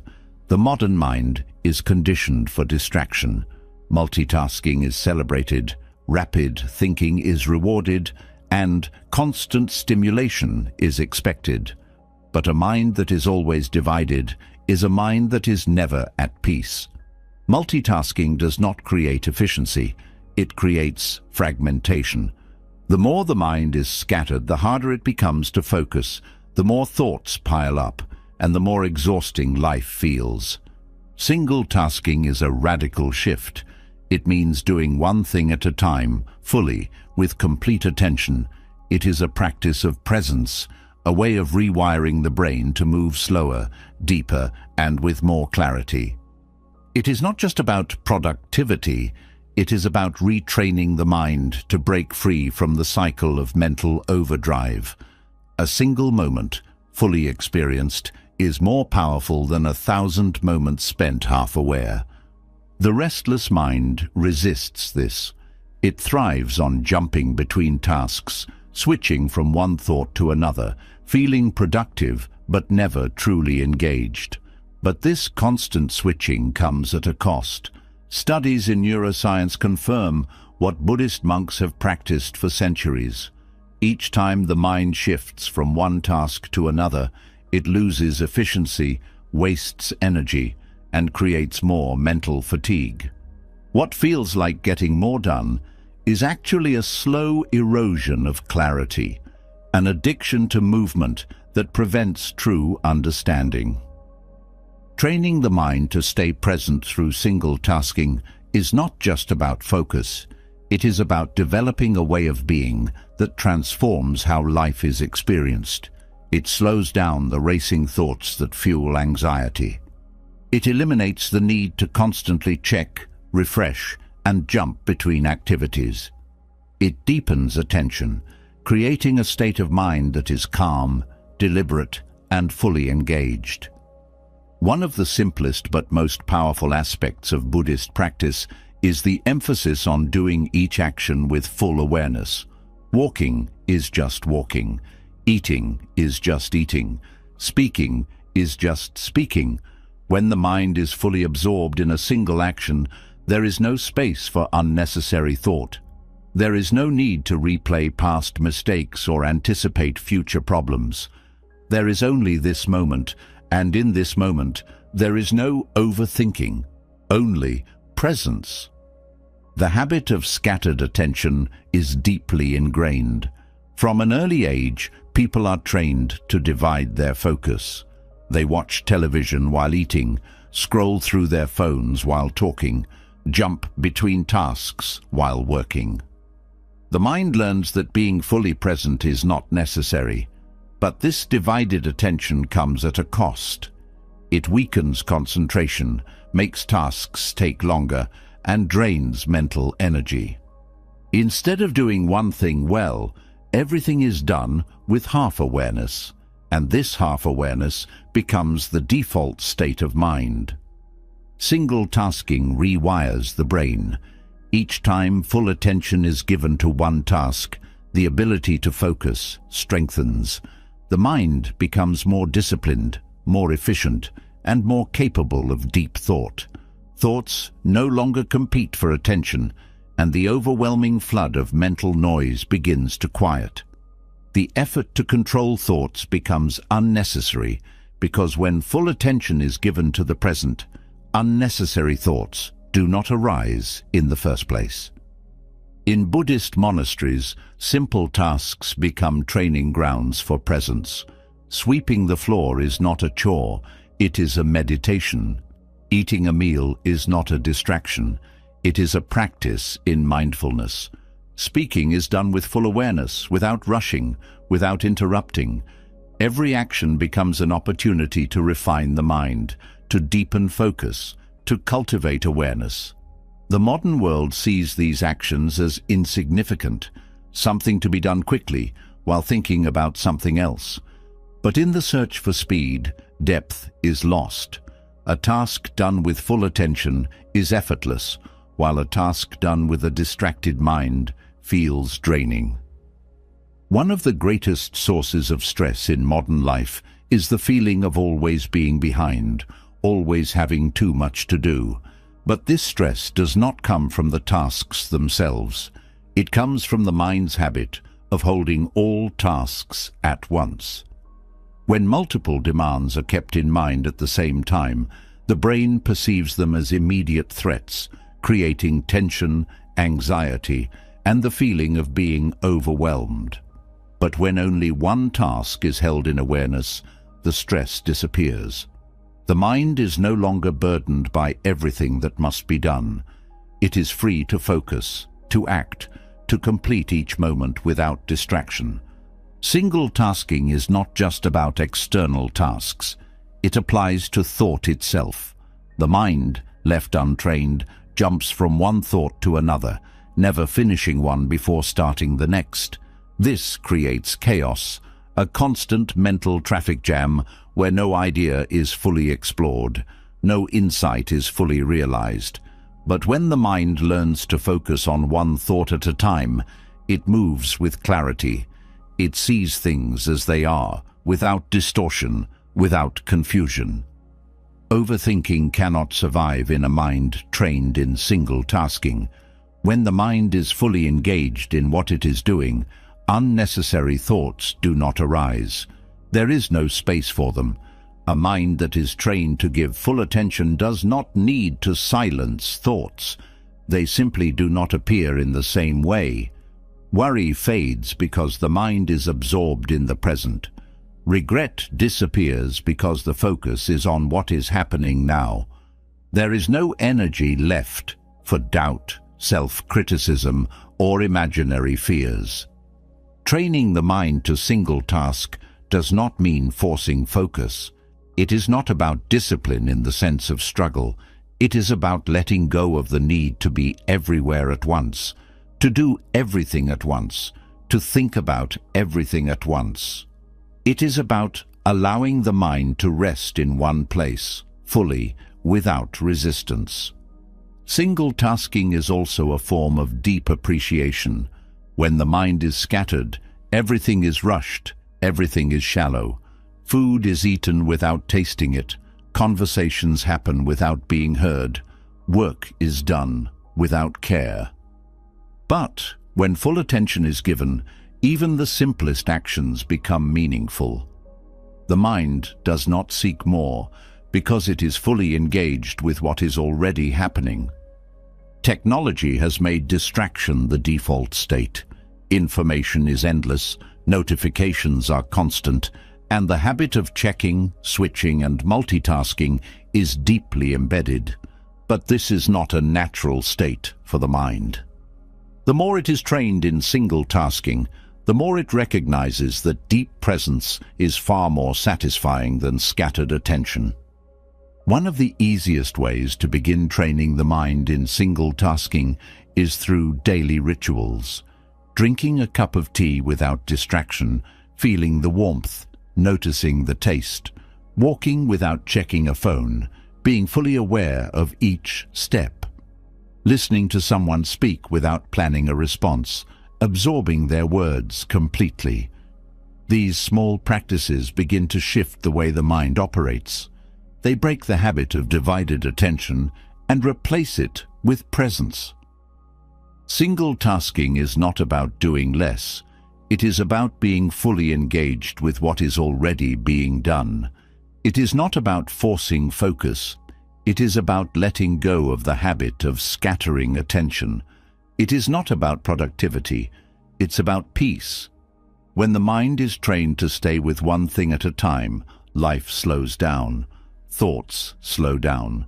The constant pressure to do more, think more, and be more fades. And in that space, a deep, effortless clarity emerges. This is why the greatest Buddhist teachers, despite their wisdom, live simple lives. They do not rush. They do not divide their attention. They do not seek more stimulation. They give their full presence to each moment, and in doing so, they find something that most never do: freedom from the restless mind. The path to ending overthinking is not about controlling thoughts, but changing the way the mind engages with life. Single tasking is not just a technique. It is a way of living. It is a shift from scattered distraction to deep awareness, from mental exhaustion to effortless presence, from chaos to clarity. And when the mind is trained in this way, peace is no longer something that must be sought. It is something that arises naturally in every moment that is fully lived. When the mind learns to focus on one thing at a time, distractions lose their grip and clarity begins to emerge. But even as focus deepens, another challenge arises: what to do with thoughts themselves. Some believe the only way to find peace is to eliminate thoughts completely, suppressing them until the mind is silent. Others assume that every thought must be indulged, analyzed, and followed wherever it leads. Both approaches create suffering. Suppression creates tension, an internal battle that makes thoughts return even stronger. Overindulgence leads to endless mental loops, making clarity impossible. The mind swings between these two extremes, never finding balance. Buddhism offers another way, the middle way. Instead of rejecting thoughts or being consumed by them, it teaches a balanced approach. Thoughts arise naturally, but they do not need to be controlled or entertained. They can be observed without force, without attachment, without resistance. This balance is what allows the mind to remain clear, neither overwhelmed by thoughts nor rigidly suppressing them. It is not about thinking more or thinking less. It is about thinking wisely.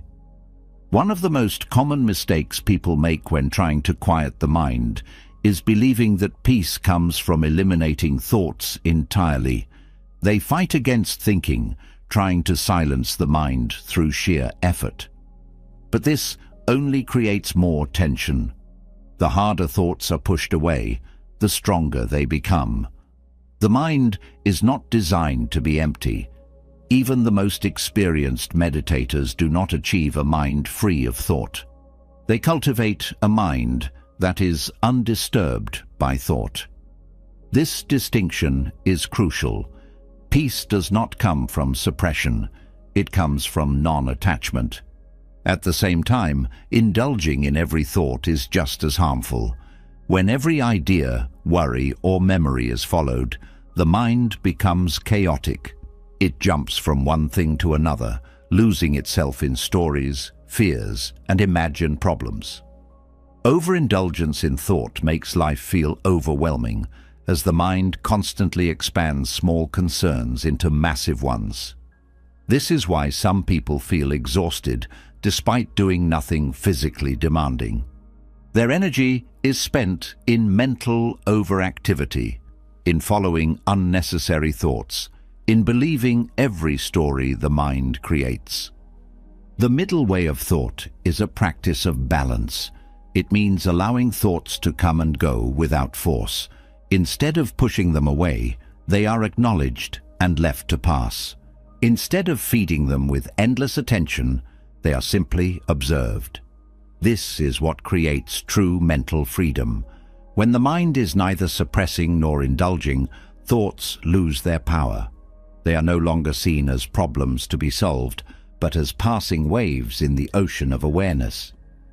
A key part of this practice is recognizing that not all thoughts are useful.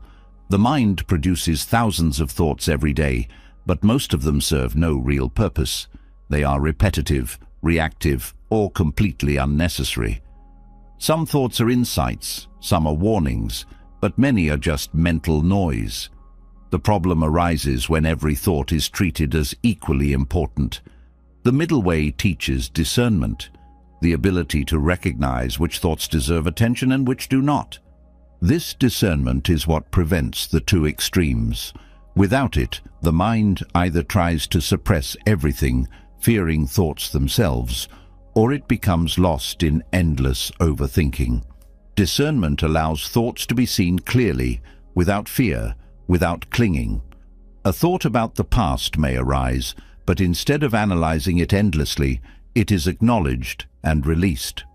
A worry about the future appears, but instead of feeding it with more anxiety, it is left alone. This is not suppression, it is wisdom. The habit of suppressing thoughts often comes from fear. People assume that if they allow certain thoughts, they will lose control. They believe that unwanted thoughts must be forced away, or else they will take over. But thoughts only have power when they are resisted. When they are met with non-attachment, they fade on their own. Suppression creates an internal battle, a state of conflict that drains energy and creates more suffering.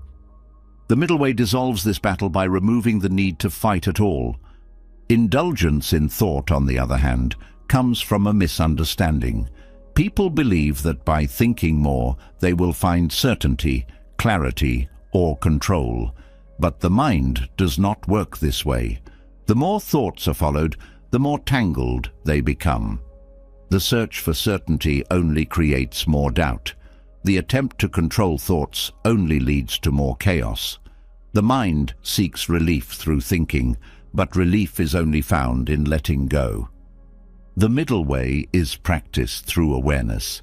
Instead of reacting to every thought, there is observation. Instead of suppressing thoughts, there is patience. When an emotion arises, it is not pushed away, nor is it exaggerated. It's simply experienced as it is. This creates a sense of calm that's not dependent on the absence of thoughts, but on the ability to remain undisturbed by them. Buddhist teachings often use the metaphor of the sky and clouds. The mind is the sky, vast and open. Thoughts are clouds, passing through, changing shape, appearing and disappearing. Some are dark, some are light, but none of them affect the sky itself. The sky does not try to hold on to clouds, nor does it try to push them away. It allows them to pass. This is the essence of the middle way of thought. The mind is not disturbed by what comes and goes. It remains as it is, clear and spacious. This approach to thought is not something that happens instantly. It is a practice, a gradual retraining of the mind.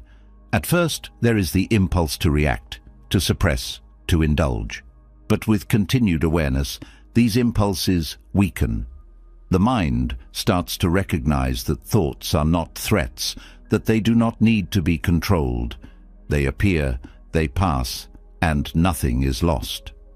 One of the most effective ways to develop this balance is through meditation. Sitting in stillness, watching the mind, seeing thoughts arise and dissolve without interference. This practice directly reveals the nature of thought. Instead of trying to change thoughts, there is the simple act of witnessing them. Over time, the grip of thought weakens. The need to react disappears. The extremes of indulgence and suppression are replaced with effortless awareness. The middle way of thought also transforms daily life.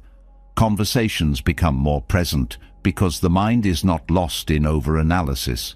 Work becomes more focused because the mind is not scattered between tasks.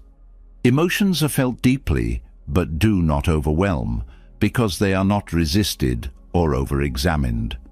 Life itself becomes clearer, because the mind is no longer clouded by excessive thought. The greatest benefit of this practice is freedom. The mind is no longer a battlefield, no longer a place of struggle. There is no longer the burden of controlling every thought, nor the exhaustion of following every mental story. There is only clarity, balance, and a deep sense of inner peace. This is why the middle way is central to Buddhist teachings. It applies not only to thoughts, but to all aspects of life. Extreme control leads to suffering. Extreme indulgence leads to suffering. But balance creates ease. A mind that follows this path does not need to escape thought, nor does it need to cling to it. It does not seek stillness through force, nor does it drown in unnecessary mental activity. It simply remains present, aware, and at peace. And when this balance is found, the restlessness of overthinking disappears, not because thoughts have stopped, but because they no longer disturb the vast, open awareness that holds them all. When the mind learns to balance thought, neither indulging nor suppressing, it begins to see something deeper. Thoughts themselves are not the problem. It is what the mind does with them that causes suffering. A single thought is harmless, a flicker of mental activity. But the mind rarely leaves thoughts as they are. It turns them into stories. It takes a passing concern and expands it into a full narrative of fear and failure. It takes a moment of discomfort and builds an identity around it. Instead of experiencing life directly, the mind overlays it with interpretations, assumptions, and conclusions that create unnecessary suffering. Buddhism teaches that much of human misery comes not from external events, but from the mind's habit of storytelling. The event itself is never as painful as the story built around it. A simple comment from someone is replayed in the mind, dissected, exaggerated, and turned into evidence of rejection. A moment of embarrassment is stretched into a narrative of personal inadequacy. A minor setback is expanded into a prediction of complete failure. The mind does not let things remain small. It builds, it expands, it creates stories that have little to do with reality. The more these stories are believed, the more they shape perception. A thought of doubt turns into a full story of being incapable. A brief worry becomes a prophecy of disaster. A single event in the past is relived so many times that it becomes a defining part of identity. The problem is not that thoughts arise, it is that they are transformed into complex stories that are mistaken for truth. These mental narratives create an artificial version of reality, one that is filled with suffering, not because of what is happening, but because of what is being added to it. Dropping the story means learning to see thoughts as they are, fleeting, insubstantial, and often unnecessary.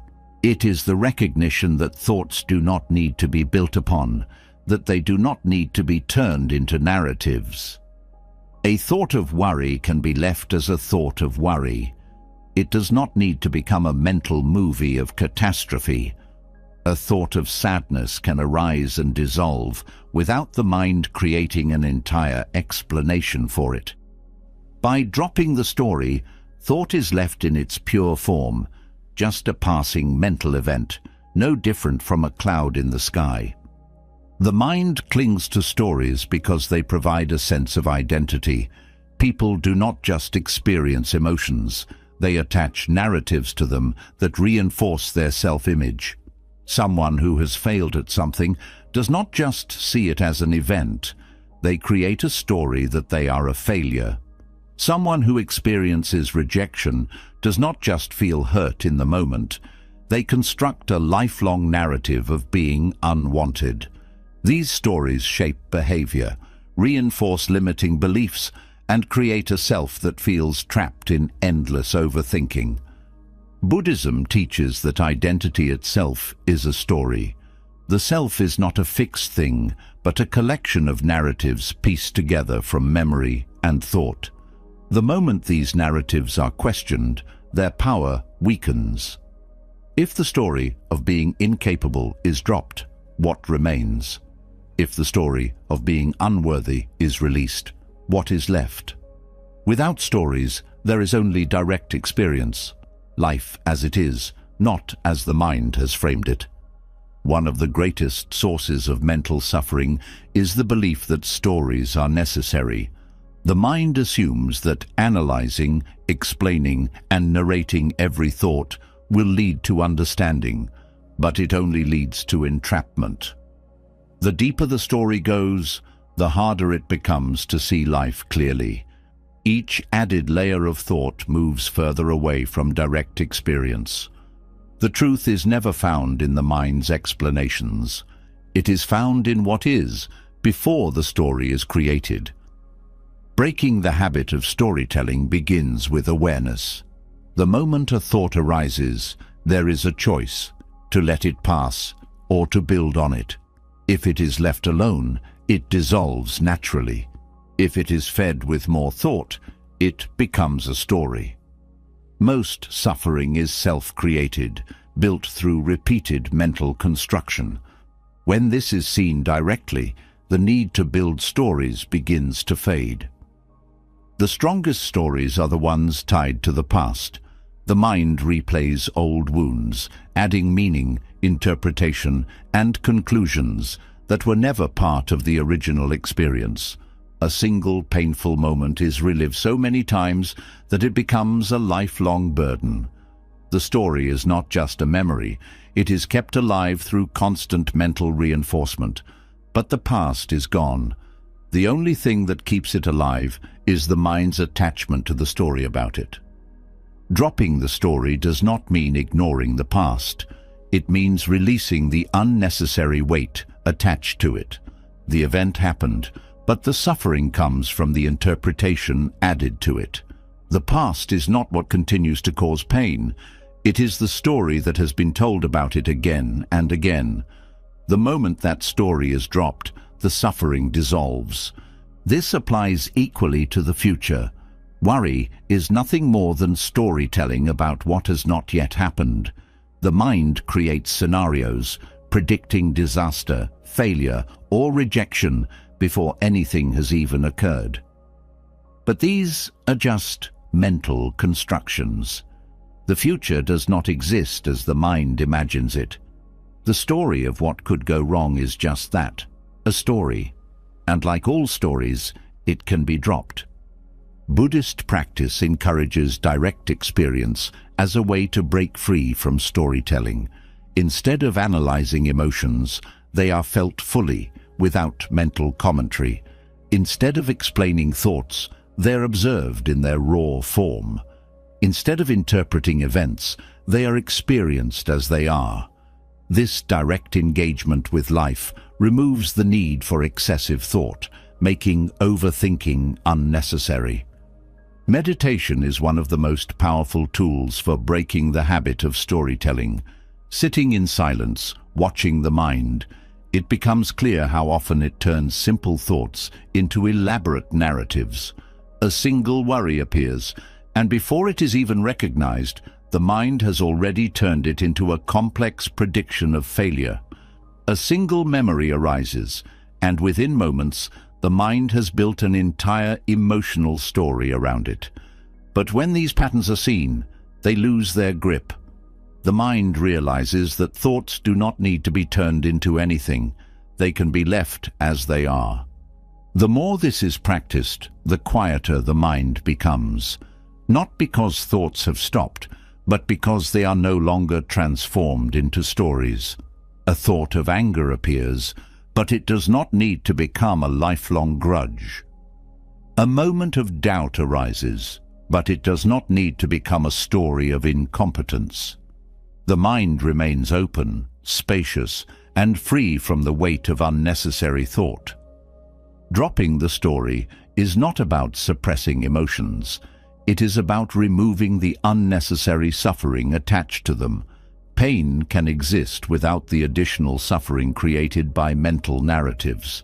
A moment of sadness can be experienced fully without turning into a belief about being broken.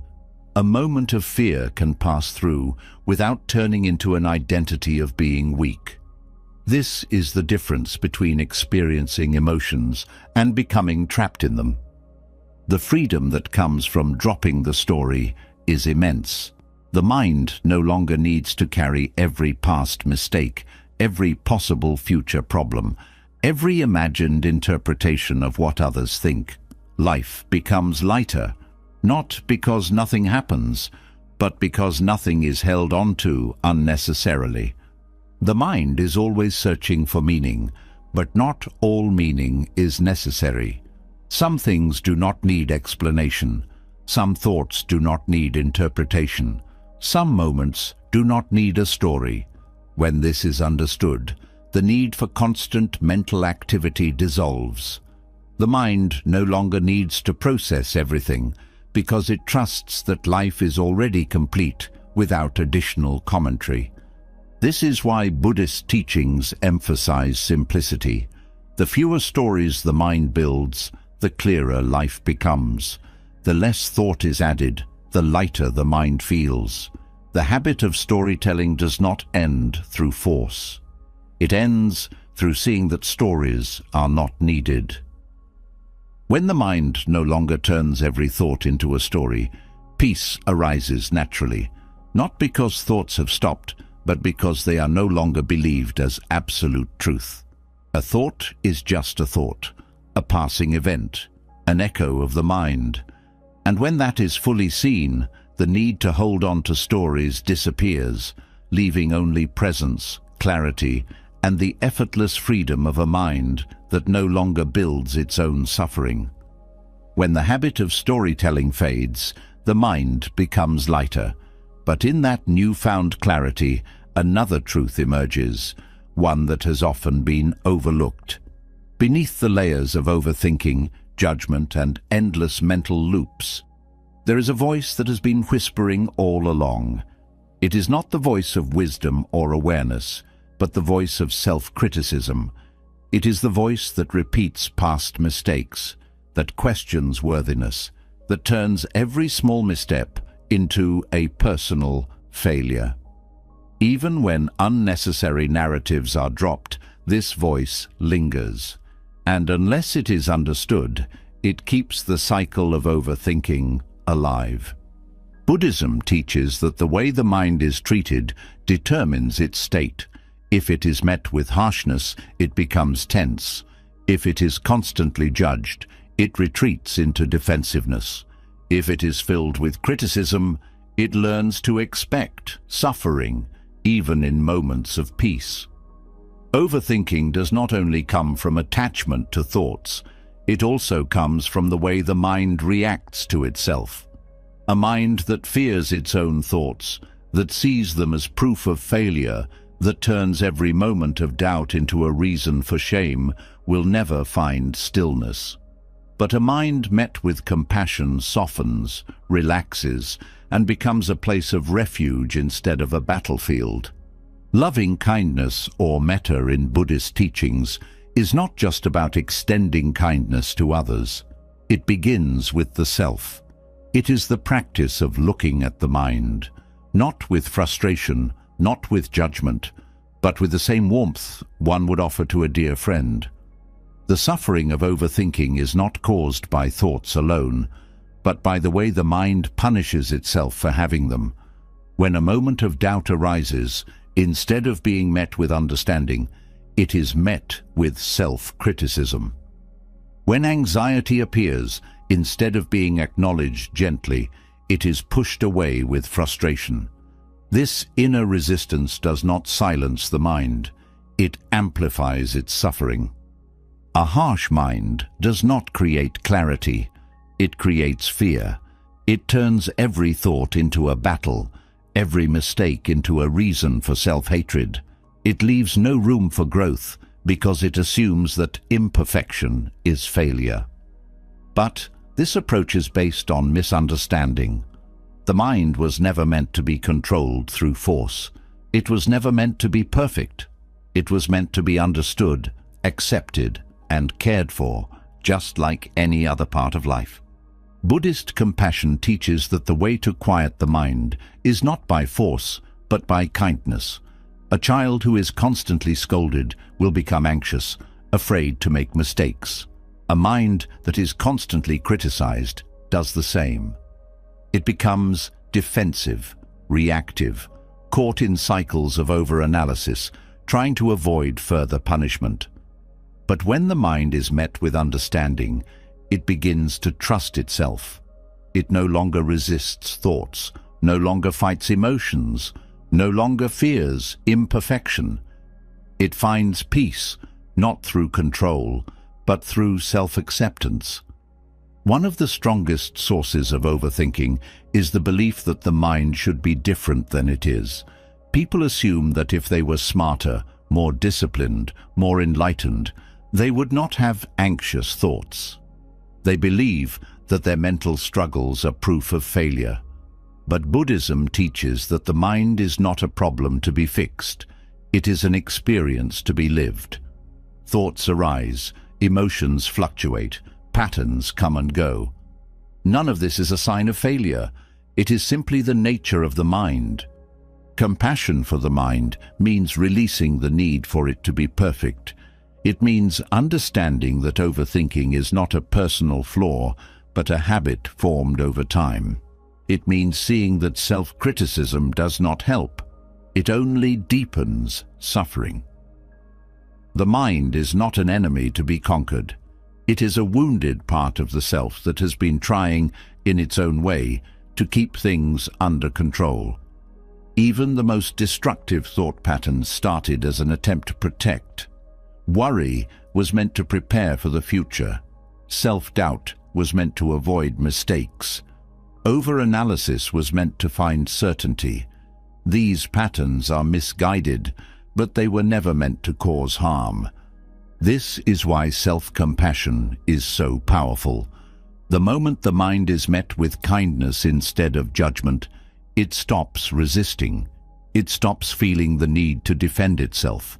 It stops fighting against its own nature. Instead of fearing its own thoughts, it begins to trust that it can handle them. Instead of spiraling into shame, it allows itself to feel, to process, and to move forward without unnecessary suffering. Many people misunderstand self-compassion as weakness. They assume that being kind to the mind means allowing negative habits to continue. But the opposite is true. A harsh mind does not lead to growth. It leads to paralysis. When mistakes are met with shame, learning stops. When struggles are met with criticism, progress becomes impossible. But when the mind is met with understanding, it becomes willing to change. Not because it is forced, but because it feels safe enough to let go of what no longer serves it. The practice of metta is one of the most transformative ways to shift from overthinking to peace. It begins with the simple act of recognizing suffering and responding to it with kindness. Instead of resisting thoughts, they are acknowledged gently. Instead of punishing the mind for wandering, it is brought back with patience. Instead of feeding cycles of self-judgment, there is the quiet recognition that imperfection is part of being human. This practice extends beyond thought. It transforms how emotions are handled, how challenges are faced, how setbacks are processed. A mind trained in self-compassion no longer sees struggle as failure. It sees difficulty as a natural part of growth. It does not rush to judgment, does not punish itself for not having all the answers, does not spiral into shame. It simply acknowledges what is happening, meets it with understanding, and moves forward without unnecessary suffering. When self-compassion deepens, the need for overthinking dissolves. The mind no longer sees every challenge as a threat. It no longer reacts to every mistake with fear. It no longer holds on to the belief that constant thought is the only way to stay safe. It learns to trust itself. It learns to rest. It learns that it does not need to prove anything to be worthy of peace. Meditation is one of the most powerful ways to cultivate this shift. In stillness, the patterns of the mind become clear. The automatic self-criticism, the instinctive resistance, the way thoughts are treated with hostility instead of kindness.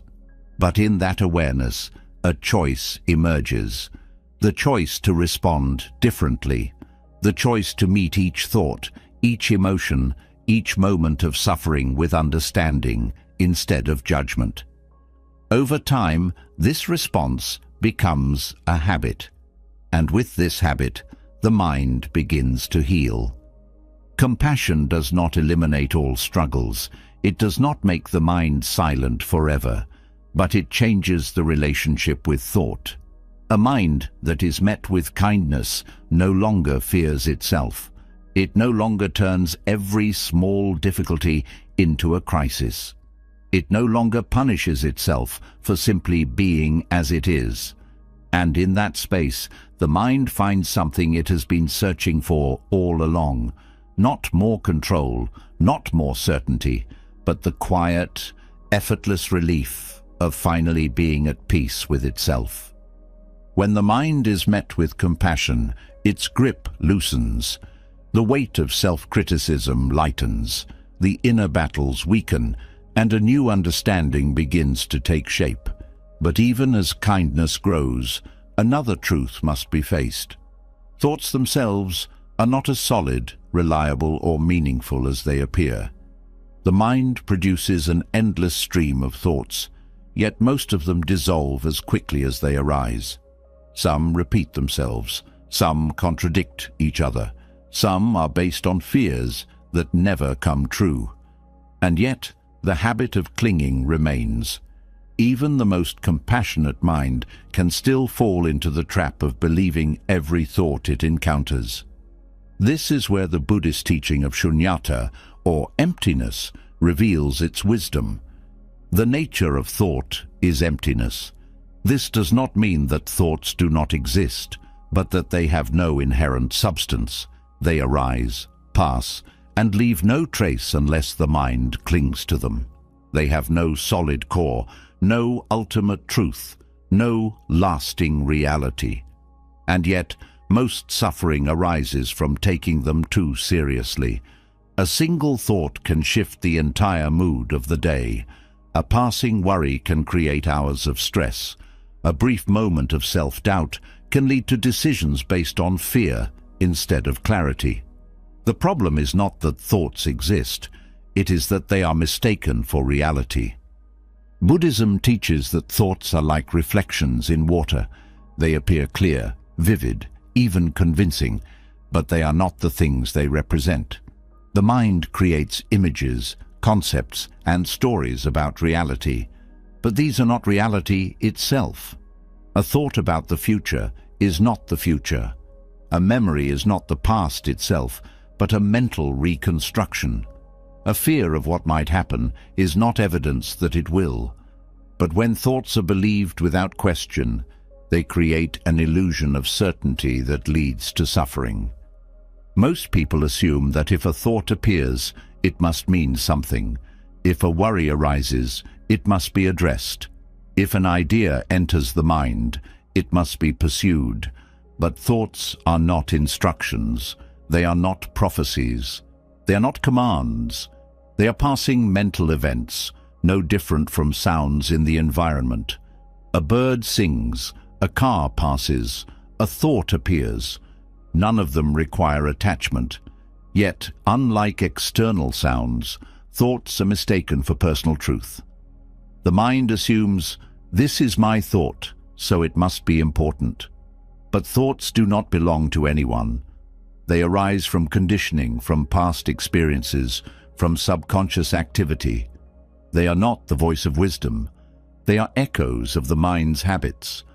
Understanding the emptiness of thought does not mean rejecting all thinking. It means seeing thought for what it is: temporary, unreliable, and often unnecessary. This recognition creates space. Instead of getting caught in mental spirals, there is a natural release.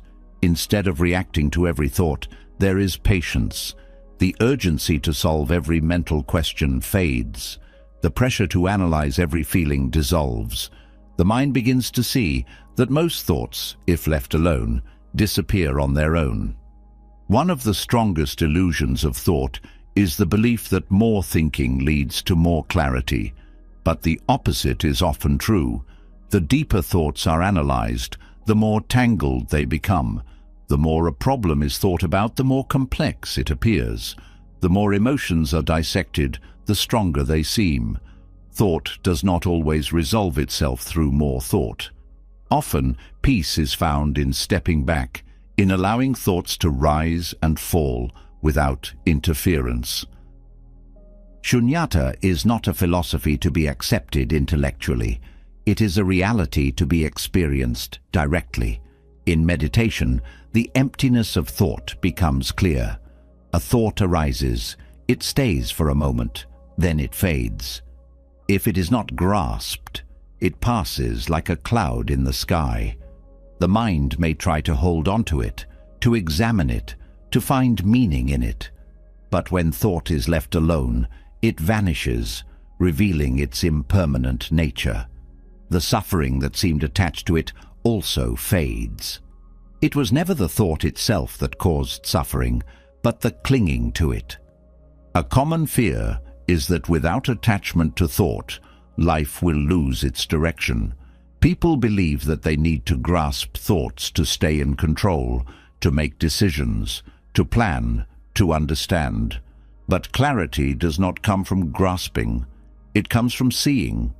When thought is no longer mistaken for absolute truth, the mind operates with more precision, not less. It moves with ease instead of tension. It responds instead of reacting. It trusts that insight arises naturally when space is given. not when the mind forces conclusions. This is why some of the greatest wisdom arises in moments of stillness. When the mind is no longer straining to understand, clarity emerges on its own. When thought is given room to breathe, it settles naturally. This is not passivity. It is intelligence beyond effort.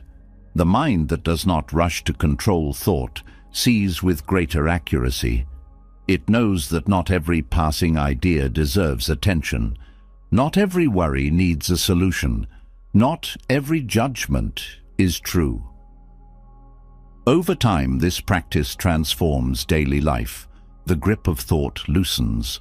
Worries appear, but do not take root. Self-doubt arises, but is not followed. Irritations come and go without turning into prolonged frustration. The need to argue with reality fades. There is less mental noise, less inner resistance, less suffering. Life becomes lighter, not because thoughts have disappeared, but because they are no longer mistaken for reality. This shift does not mean thought loses its usefulness. The mind still functions, still plans, still reflects, but it does so without excess.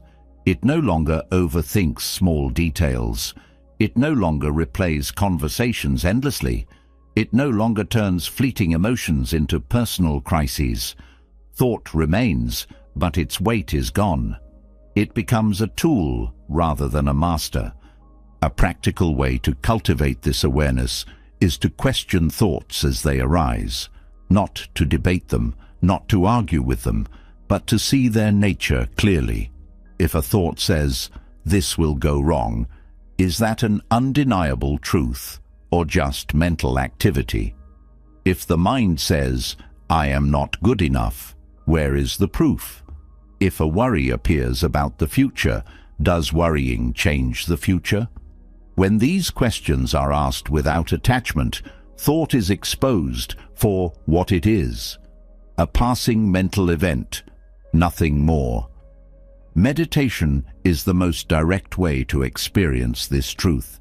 Sitting in stillness, watching thought appear and disappear, it becomes clear that none of them last. None of them have substance. None of them need to be held on to. In this practice, the weight of the mind dissolves. Thought still arises, but it does not control. It no longer pulls the mind into unnecessary suffering. It no longer dictates emotions, choices, or identity. This realization is not about disengaging from life. It is about engaging fully, without the burden of unnecessary mental chatter, without the illusion that thoughts define reality, without the assumption that thinking more leads to more peace. When the mind sees the emptiness of thought, it is no longer enslaved by it. It moves freely, lightly, without resistance. And in that space, life is no longer lived through the filter of mental noise. It is experienced directly, as it truly is.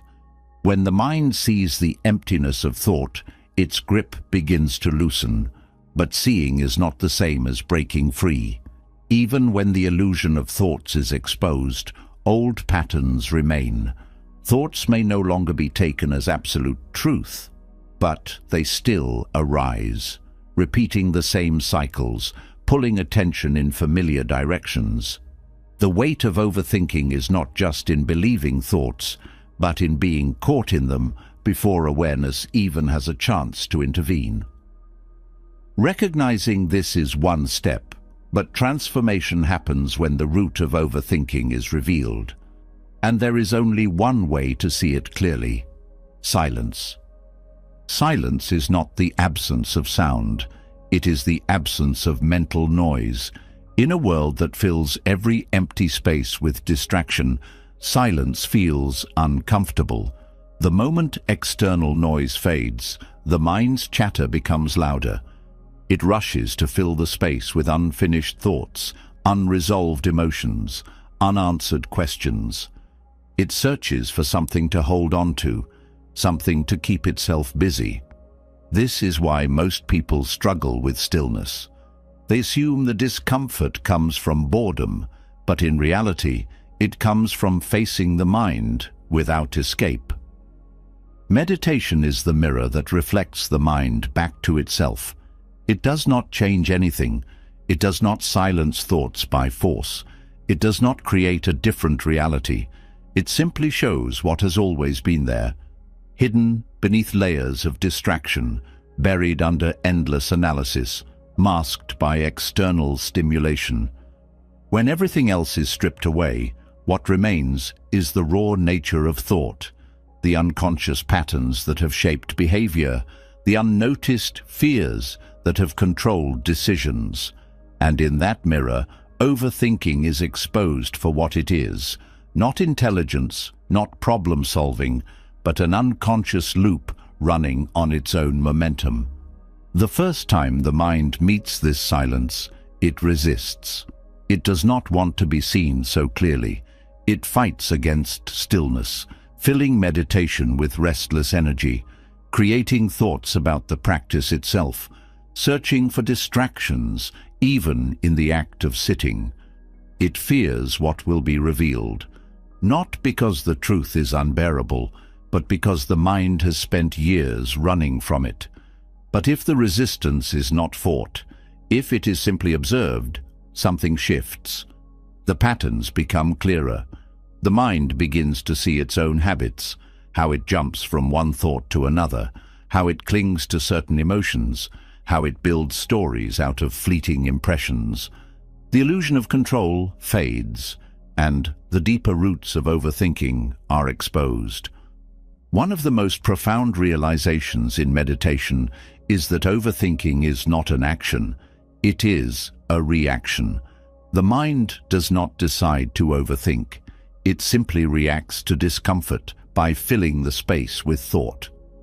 Anxiety arises, and instead of feeling it, the mind creates scenarios, trying to predict or control the future. Doubt appears, and instead of observing it, the mind spins into self-analysis, trying to find certainty where none exists.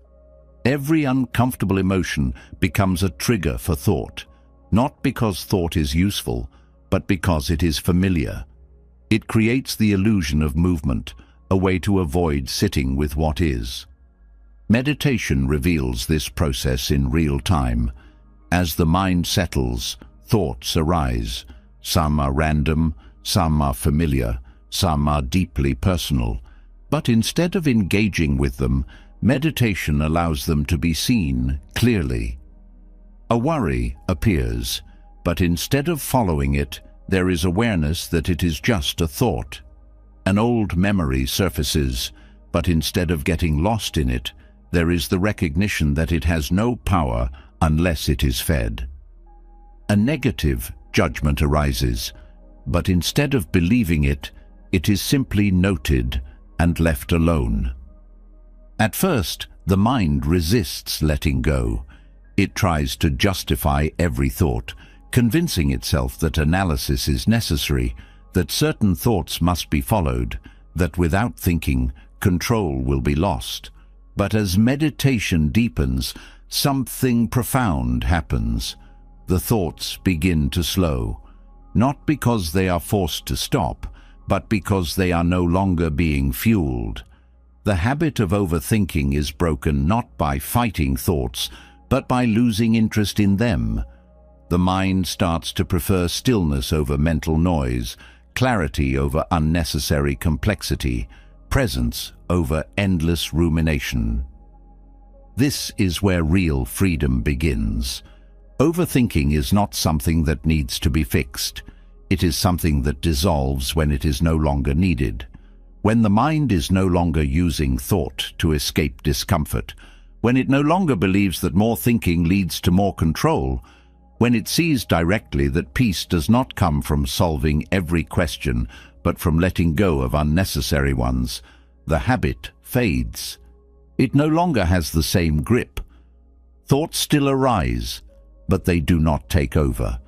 Mental chatter still exists, but it is background noise, not an overwhelming force. Meditation also reveals another truth. Most of the thoughts that create suffering are not new. They are recycled patterns, echoes of past worries, variations of the same self-doubt, the same imagined fears, the same unresolved emotions disguised as new problems.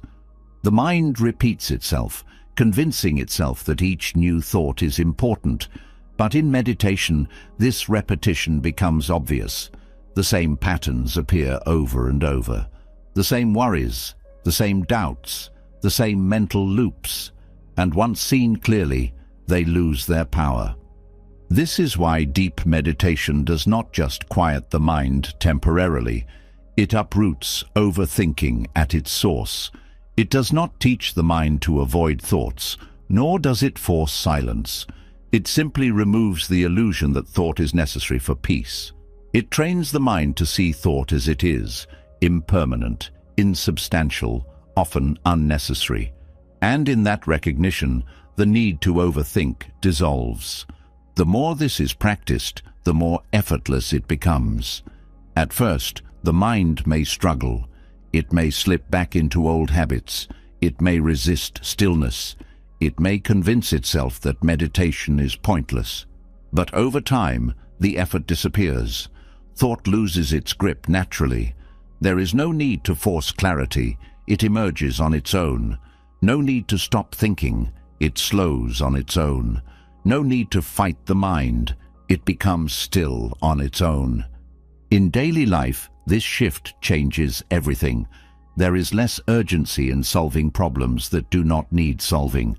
There is less attachment to opinions that were never necessary. There is less mental clutter, less inner resistance, less wasted energy on thoughts that serve no purpose. The mind moves through life with more ease, more fluidity, more presence, not because it has been controlled, but because it has been understood. This is the power of meditation, not as a technique, but as a direct experience of truth. It does not require belief, does not depend on philosophy, does not demand effort. It is simply the practice of sitting, of observing, of allowing the mind to reveal itself. And in that space, the deepest patterns of overthinking are exposed, not through struggle, but through silence. What remains is something far greater than mental clarity. It is the realization that peace has always been there, waiting beneath the noise, beneath the layers of unnecessary thought, beneath the endless cycles of mental analysis. It was never lost. It was only hidden. And in the stillness of meditation, it is found again, not as something to be achieved, but as something that was never absent in the first place. When the mind settles into silence, its patterns are revealed. But even as thoughts slow down, there is something deeper that keeps them returning, something that pulls the mind back into restlessness even when it wants to be still. That force is desire. The constant reaching, the never-ending search for more, the feeling that something is missing. This craving does not just influence actions, it fuels overthinking. It is the unseen engine behind mental spirals, keeping the mind trapped in cycles of wanting, chasing, and never feeling complete.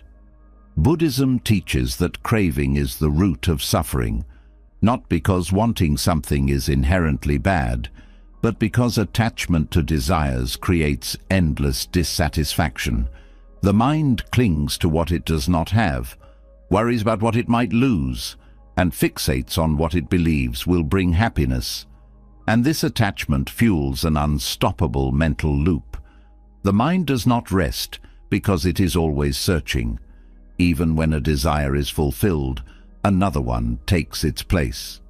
The cycle repeats, pulling attention away from the present, making peace impossible. Desire in itself is not the problem. The problem is the belief that fulfilling desires will bring lasting happiness. The mind assumes that if it just gets the right job, the perfect relationship, the ideal body, or the recognition it craves, it will finally be at peace. But peace never arrives in this way. Every external gain leads to new expectations, new comparisons, new fears. The more the mind attaches to desires, the more unstable it becomes. Every success is overshadowed by the fear of losing it. Every moment of pleasure is tainted by the thought that it will end. Ambition is often seen as a driving force, something that gives life meaning. But when ambition turns into obsession, it becomes a source of suffering. The mind fixates on goals, believing that happiness lies in their achievement. Yet, the moment one goal is reached, another takes its place. This is the illusion of progress, the belief that fulfillment is always just one step away. The problem is that this step never ends. No matter how much is achieved, the craving for more remains. The mind stays restless, always looking ahead, never content with what is. Comparison adds another layer to this suffering. The mind does not just crave, it measures itself against others. It creates mental stories about how far behind or ahead it is, how much better or worse it appears in the eyes of society. This constant evaluation fuels overthinking, making peace impossible. Instead of appreciating what is present, the mind is caught in an endless race, trying to match an ever-changing standard. Overthinking is not just about fear or doubt. It is deeply tied to desire. The mind analyzes, plans, worries and replays because it believes it must control every outcome. It believes it must ensure success, avoid failure, secure happiness. The stronger the craving, the stronger the overthinking. If the mind desires love, it overanalyzes relationships. If it desires success, it fixates on every detail of work. If it desires perfection, it criticizes itself endlessly. Desire turns the mind into an engine that never stops running, burning energy over things that never bring real peace. Detachment does not mean giving up on life. It means freeing the mind from the illusion that happiness is found in chasing something outside of itself. It means seeing through the lie that more will ever be enough. It is the realization that contentment is not in what is gained, but in what is let go.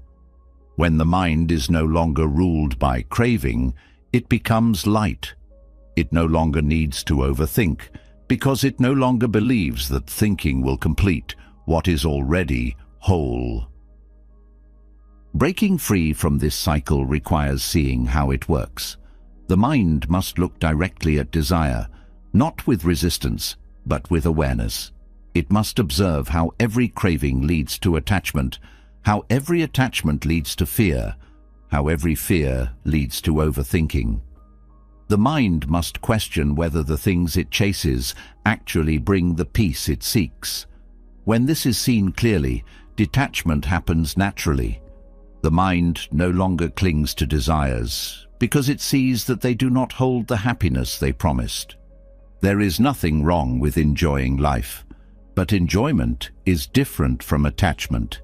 A person who enjoys something fully in the moment, without needing it to last forever, experiences true freedom.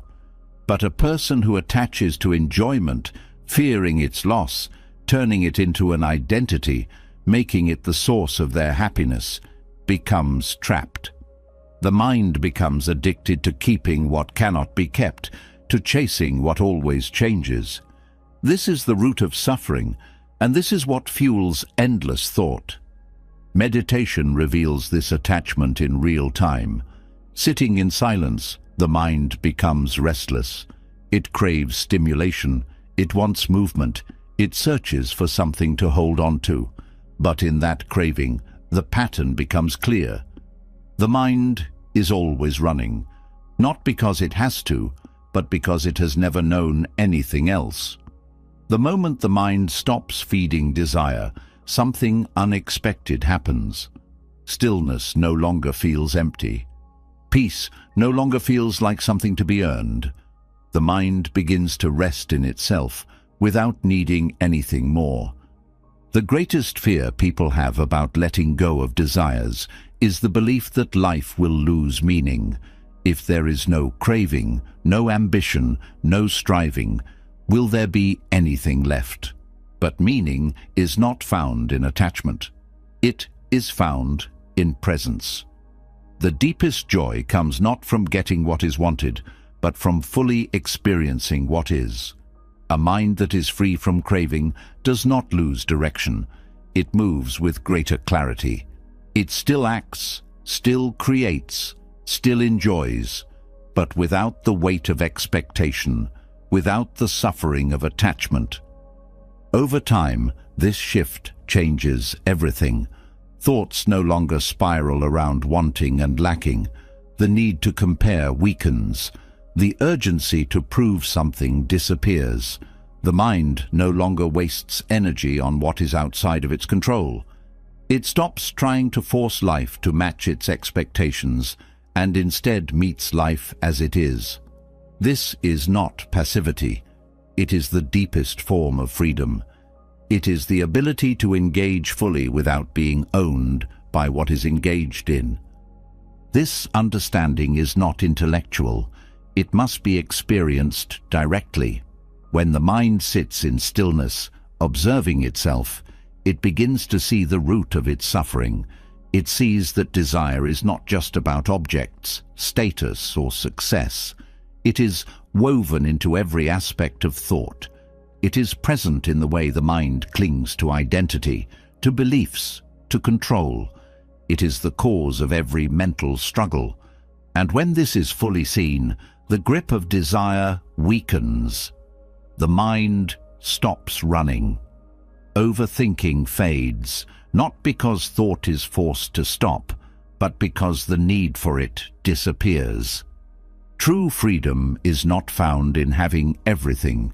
It is found in needing nothing. This does not mean rejecting life, but embracing it without grasping.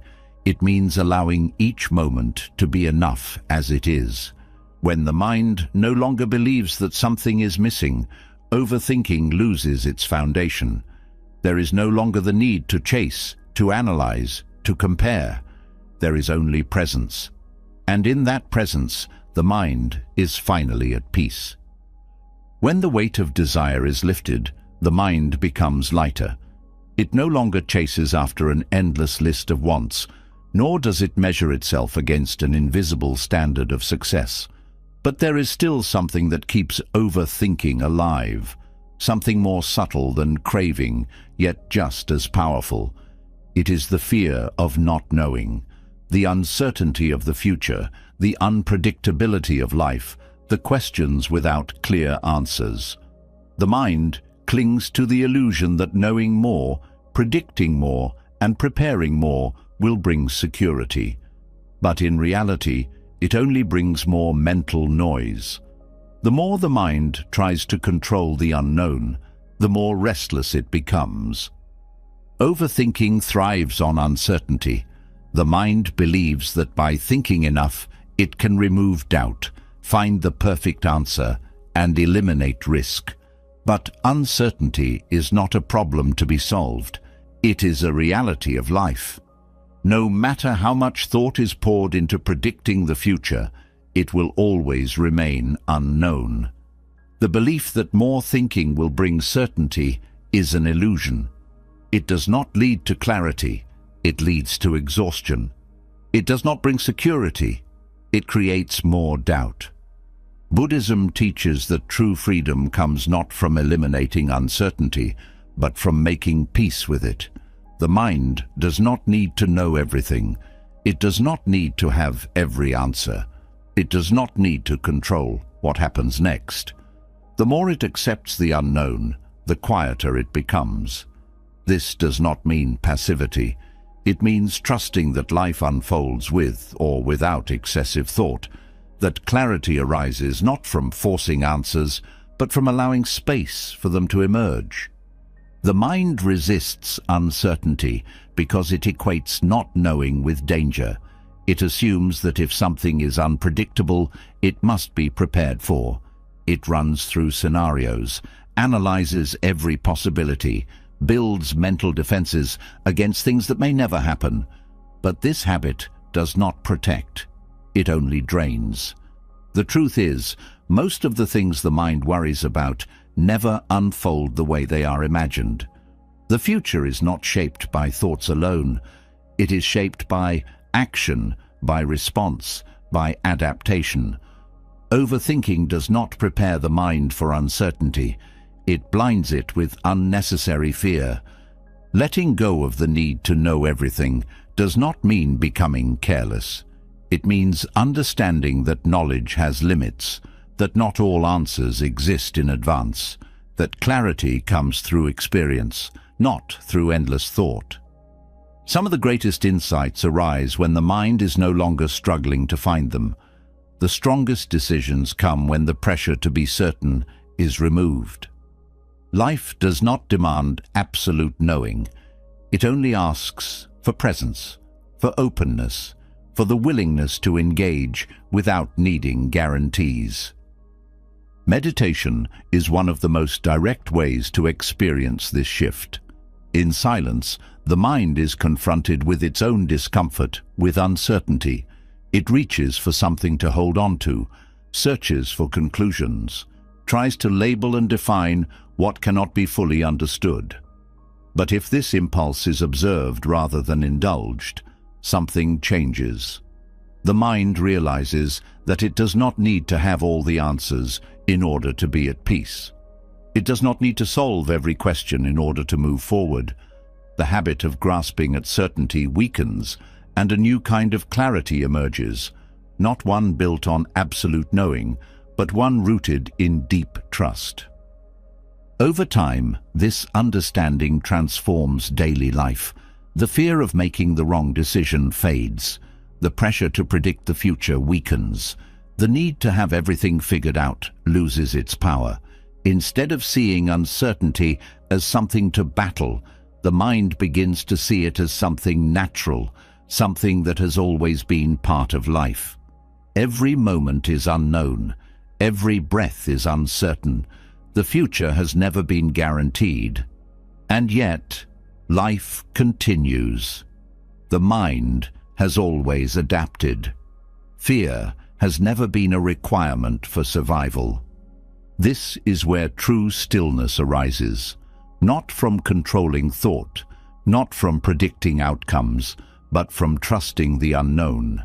A mind that does not fear uncertainty is a mind that does not waste energy trying to resist it. It is a mind that moves with life instead of against it. It no longer needs to grasp, to analyze endlessly, to demand answers that do not yet exist. It simply meets each moment as it comes, unburdened by the need to control what cannot be controlled. Some of the greatest suffering in life comes from trying to force certainty where none exists. People make choices based on fear rather than wisdom, trying to eliminate all risks, trying to ensure that nothing unexpected happens. But life is not meant to be predictable. It is not meant to be controlled through over-analysis. It is meant to be lived. When the mind releases its attachment to certainty, it moves with a freedom that was never possible before. It no longer needs to overthink every step. It no longer wastes energy on imaginary fears. It no longer clings to the false comfort of knowing. Instead, it learns to trust, not in certainty, but in its own ability to face whatever comes. This is not recklessness. It is clarity. It is the ability to make decisions without needing perfect knowledge. It is the confidence to step forward without waiting for every variable to be known. It is the strength to let go of unnecessary mental struggle and embrace the reality that not knowing is not a weakness. It is part of life itself. When this is deeply understood, overthinking loses its foundation. The mind no longer spirals into endless analysis, because it no longer believes that certainty is necessary for peace. It no longer clings to thought, because it knows that thoughts do not provide guarantees. It no longer wastes energy on fear, because it sees that fear does not change the nature of the unknown.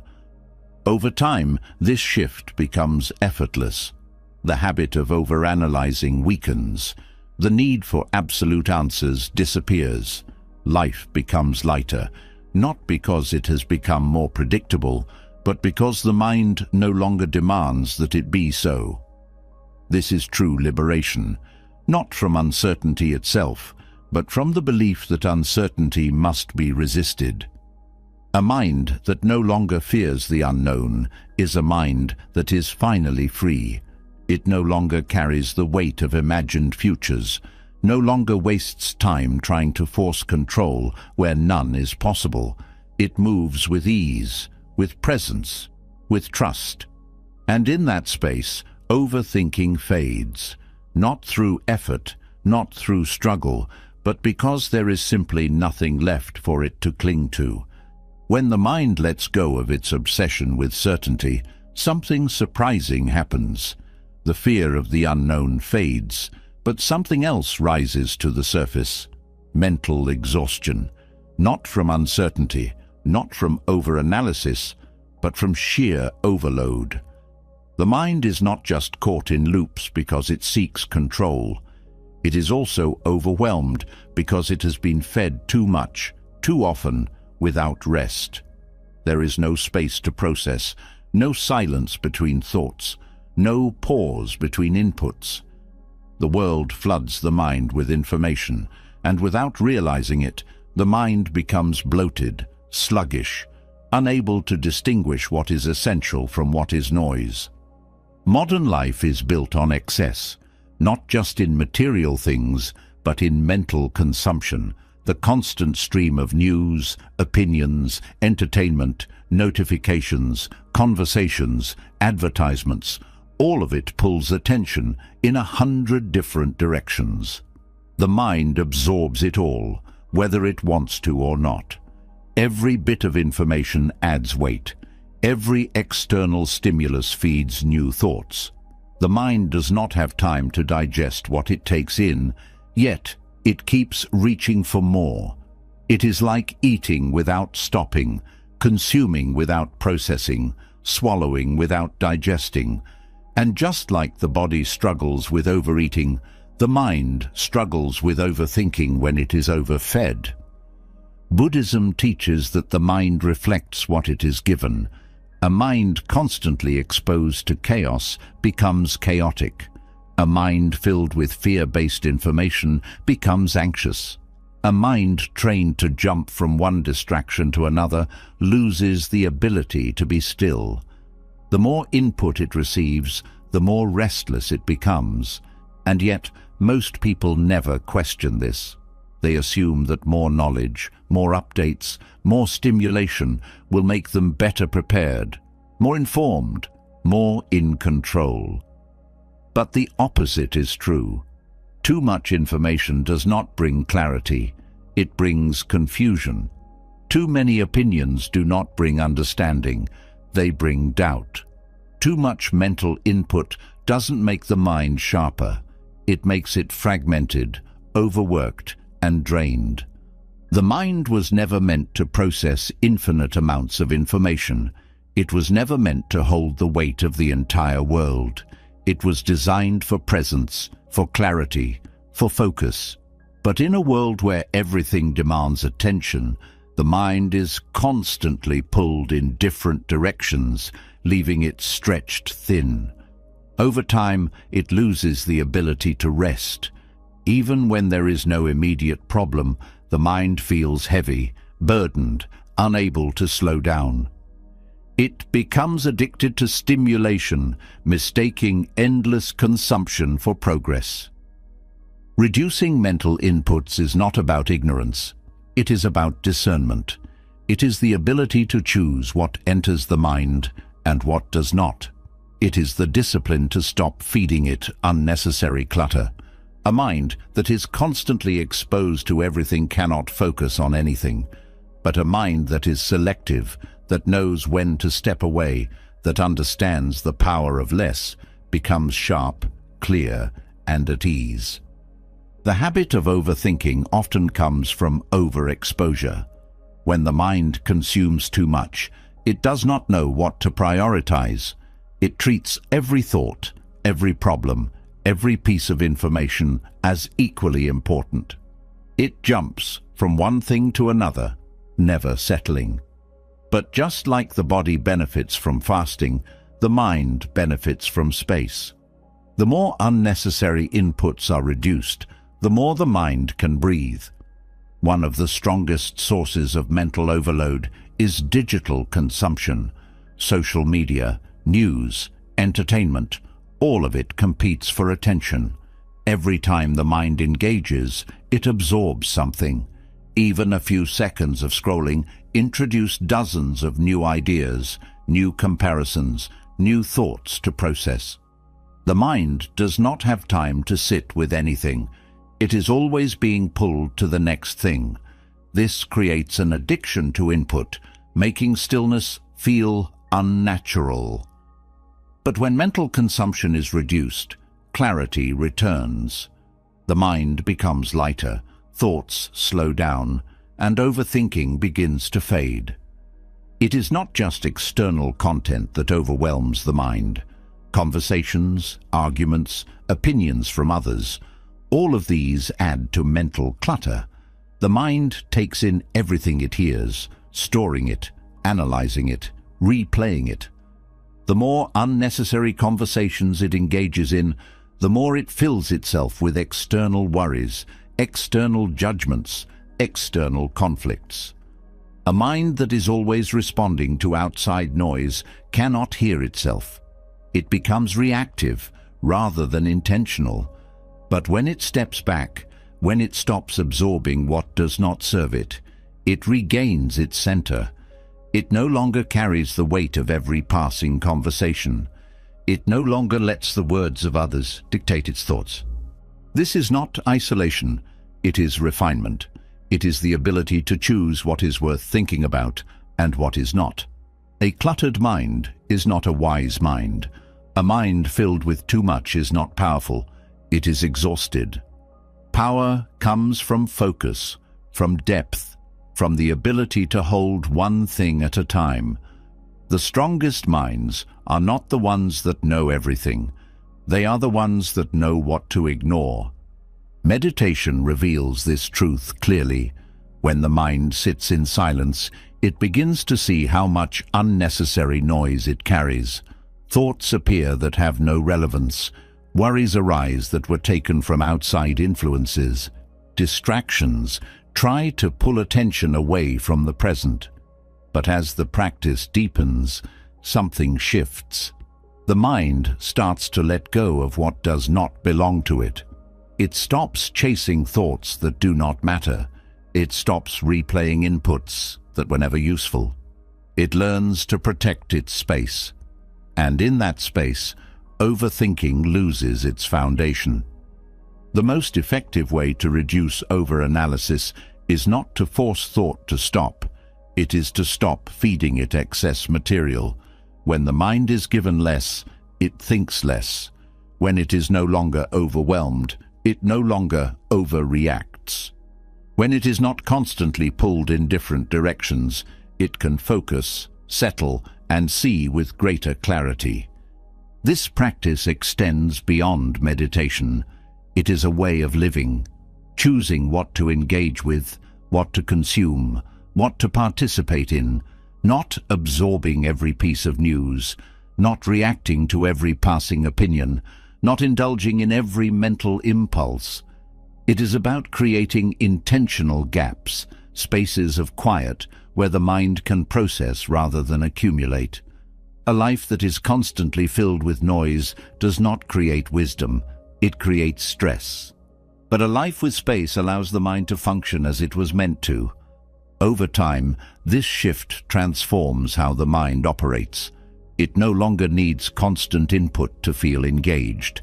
It no longer jumps from one stimulus to another. It no longer clings to information that adds no real value. It becomes more selective, more intentional, more present.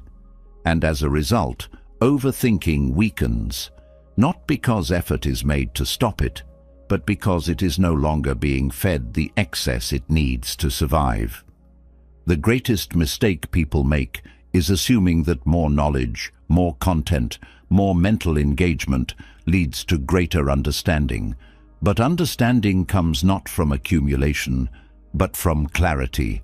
And clarity only arises when there is space.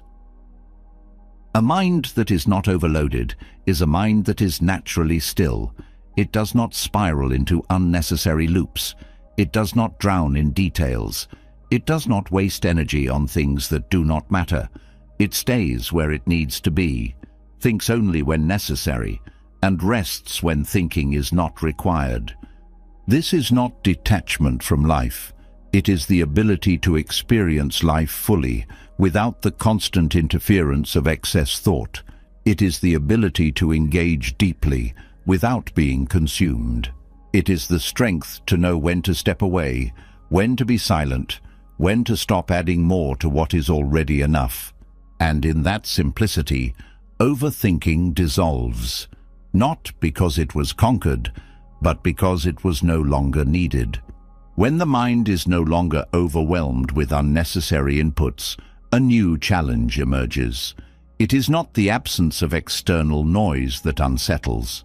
It is the sudden awareness of an unfamiliar quiet.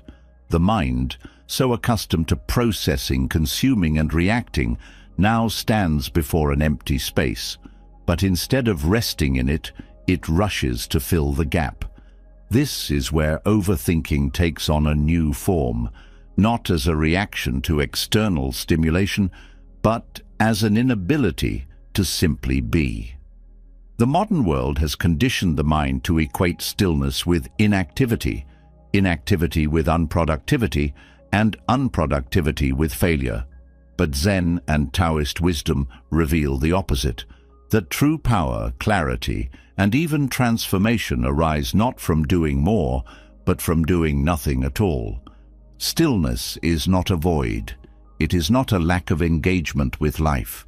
It is the most natural state of the mind, a state where thought does not need to be forced, action does not need to be rushed, and clarity emerges effortlessly.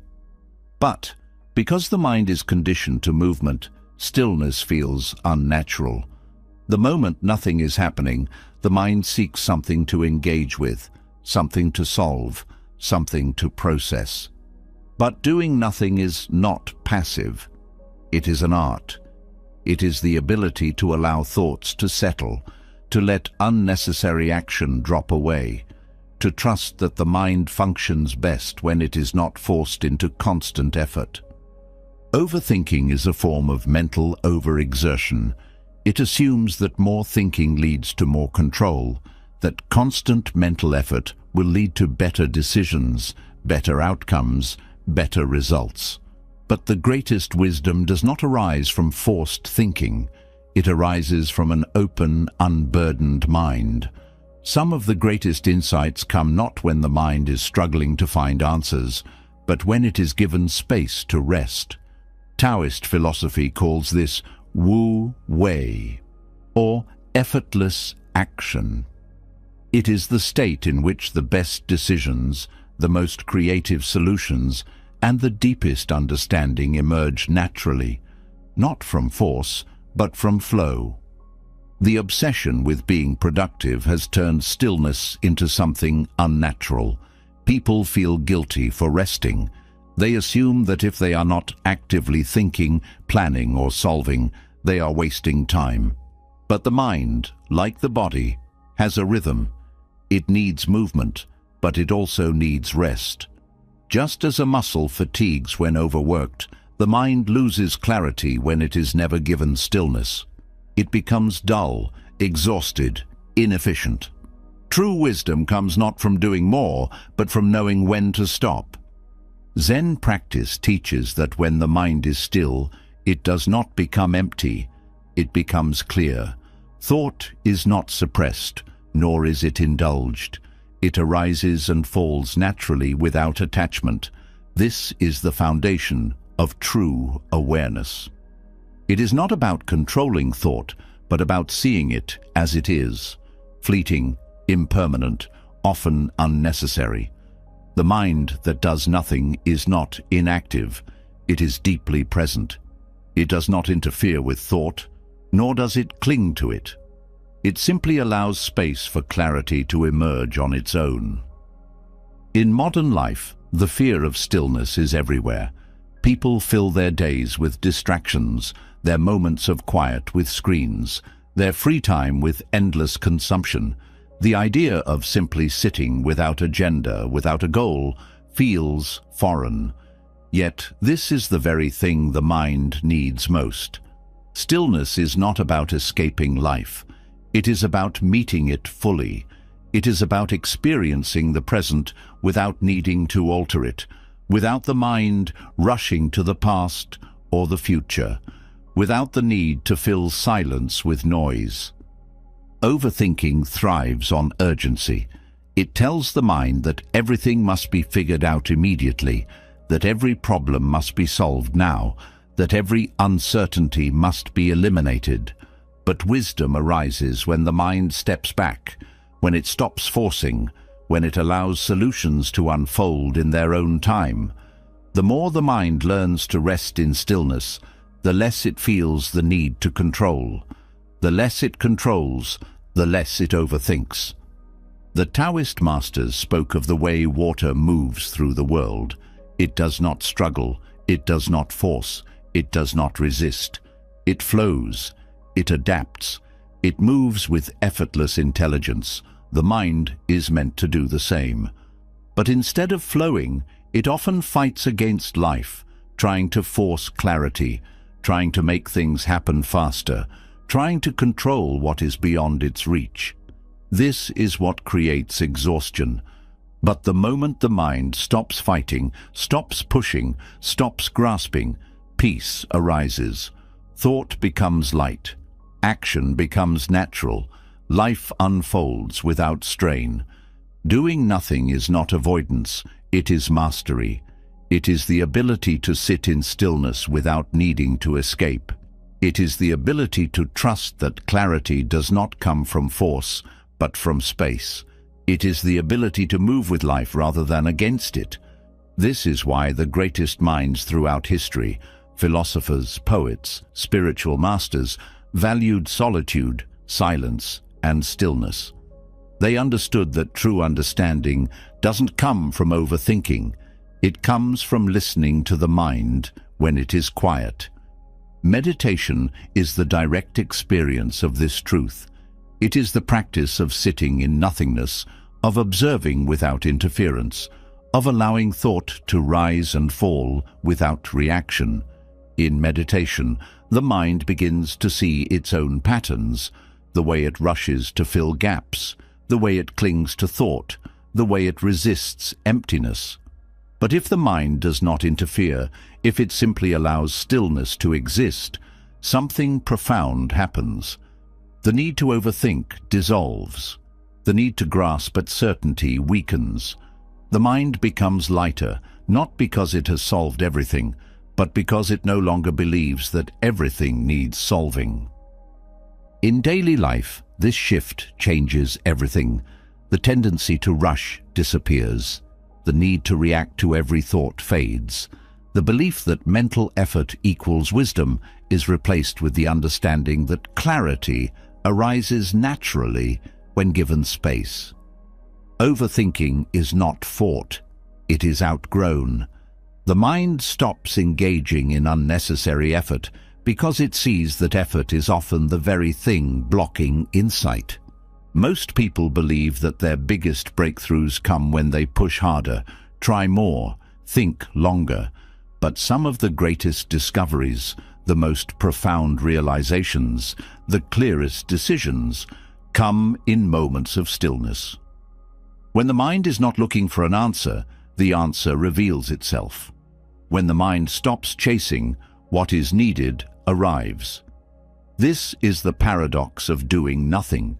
It is the most powerful thing a person can do. Over time, this understanding becomes effortless. The mind no longer feels guilty for resting. It no longer seeks unnecessary distractions. It no longer mistakes stillness for stagnation. It learns that wisdom doesn't come from excessive thinking, but from deep presence. It understands that doing nothing is not a waste of time. It is where time is truly experienced. It is the space where clarity, insight, and true peace are found. In the end, the greatest lesson is simple. The mind does not need to do so much. It does not need to force every outcome, analyze every detail, or solve every mystery. It only needs to stop, to breathe, to trust that the answers it seeks will come, not through struggle, but through stillness. And in that stillness, overthinking fades.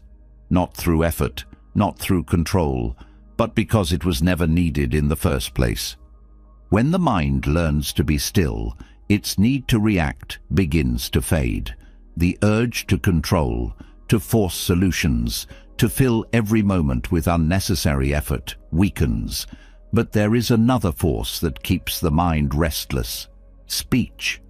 Not just external conversations, but the endless internal dialogue that fuels overthinking.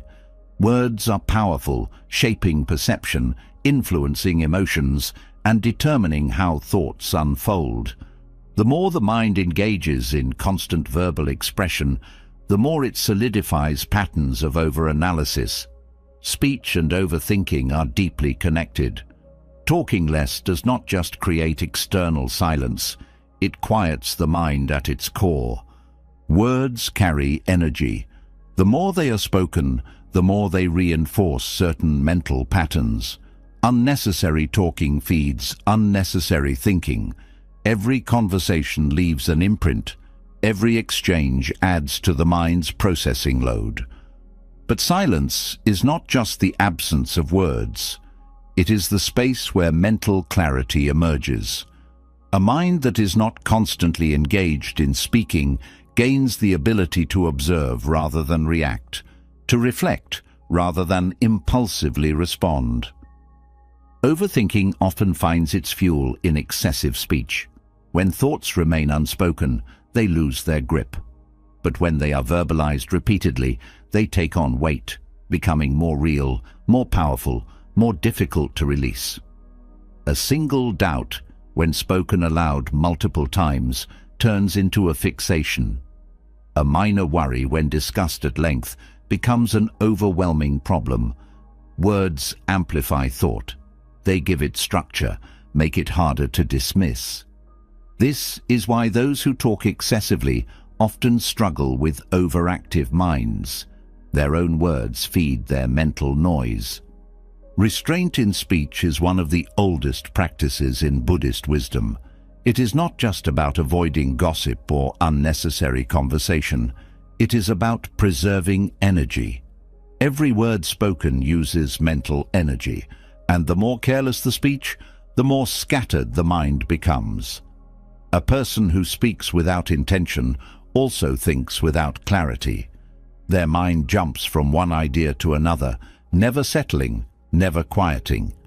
But a person who speaks only when necessary develops a mind that is focused, steady, and at ease.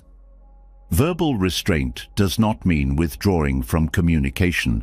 It means being selective, speaking with purpose, knowing when words are needed and when silence is the better choice. It means recognizing that not every thought deserves expression, that not every opinion needs to be shared, that speech should serve clarity rather than clutter the mind further. Overthinking thrives on excessive discussion. When a problem is spoken about repeatedly, it gains strength. Instead of resolving itself, it expands. Instead of becoming clearer, it becomes more complicated. This is why people who talk endlessly about their worries often feel worse rather than better. Verbal repetition reinforces mental loops. turning fleeting concerns into deeply ingrained struggles. Silence, on the other hand, acts as a reset. It allows the mind to process information without overloading it with more. It creates space where thought can settle, where emotions can be observed rather than endlessly dissected. Speaking less does not just change how others perceive a person, it changes how a person perceives their own thoughts. There is a reason why great wisdom is often spoken in few words. The deepest truths do not require excessive explanation. The most powerful insights are often the simplest. Speech that is thoughtful, intentional, and concise reflects a mind that is clear, disciplined, and calm. But speech that is uncontrolled, reactive, and endless reflects a mind that is restless, confused, and scattered. Talking less also changes relationships.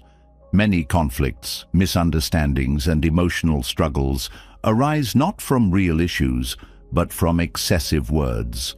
Arguments escalate because of unnecessary talking. Over-explanation creates confusion rather than clarity. Saying too much often weakens the message rather than strengthening it.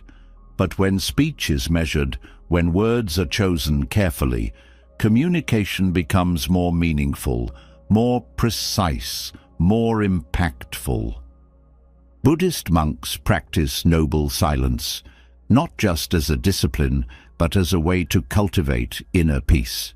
They understand that reducing external chatter also reduces internal chatter. A quiet mouth leads to a quiet mind. A person who speaks less naturally begins to think less, to overanalyze less, to react less impulsively. Instead of filling silence with unnecessary words, they learn to embrace it, to find comfort in it, to let it sharpen their awareness. Meditation deepens this understanding. When sitting in stillness, the mind becomes aware of its own internal dialogue. It sees how thoughts form, how they pull attention, how they create imaginary conversations, how they generate unnecessary emotions. And in this awareness, a choice arises, to engage with the mental chatter or to let it go. Just as a person can choose not to speak aloud, they can also choose not to engage with every passing thought. This is how both external and internal speech begin to quiet down. In daily life, this practice becomes transformative. Words are no longer wasted on things that do not matter. Conversations become more meaningful because they are rooted in presence rather than impulse. The mind no longer creates unnecessary narratives, no longer clings to endless internal dialogue, no longer wastes energy on overanalyzing every interaction. There is a natural lightness, a quiet confidence, a clarity that emerges when speech is no longer excessive.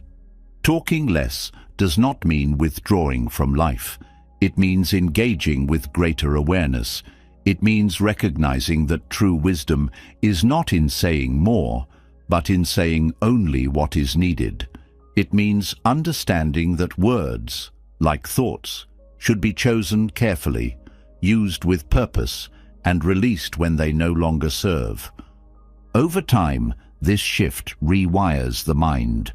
Overthinking weakens because it is no longer reinforced by unnecessary speech. Mental clarity grows because energy is no longer wasted on constant verbal expression. The mind learns to rest in silence rather than trying to fill every gap with words. And in that silence, a deeper understanding arises, not through effort, but through the simple act of saying less, listening more, and allowing space for real clarity to emerge. This is how talking less calms the inner dialogue. It is not suppression, it is not withdrawal. It is mastery over speech, mastery over thought, mastery over the need to fill every moment with sound. And when that mastery is developed, overthinking dissolves, not through force, but because it is no longer being fed. After everything we have explored, one truth stands clear. Overthinking is not a sign of intelligence, but a burden the mind carries when it forgets how to be free. Thought is a tool, but when it takes control, it becomes a prison. The wisdom of Buddhism teaches that the key to escaping this cycle is not in thinking harder, but in thinking less. Not in grasping for certainty, but in surrendering to the flow of life. Not in chasing after answers, but in resting in awareness. The mind clings, craves, and resists, creating endless loops of analysis, worry, and doubt. But the moment it learns to let go of attachments, of self-image, of the need to control, the weight disappears. Silence becomes a sanctuary. Presence replaces over-analysis. Simplicity dissolves unnecessary complexity.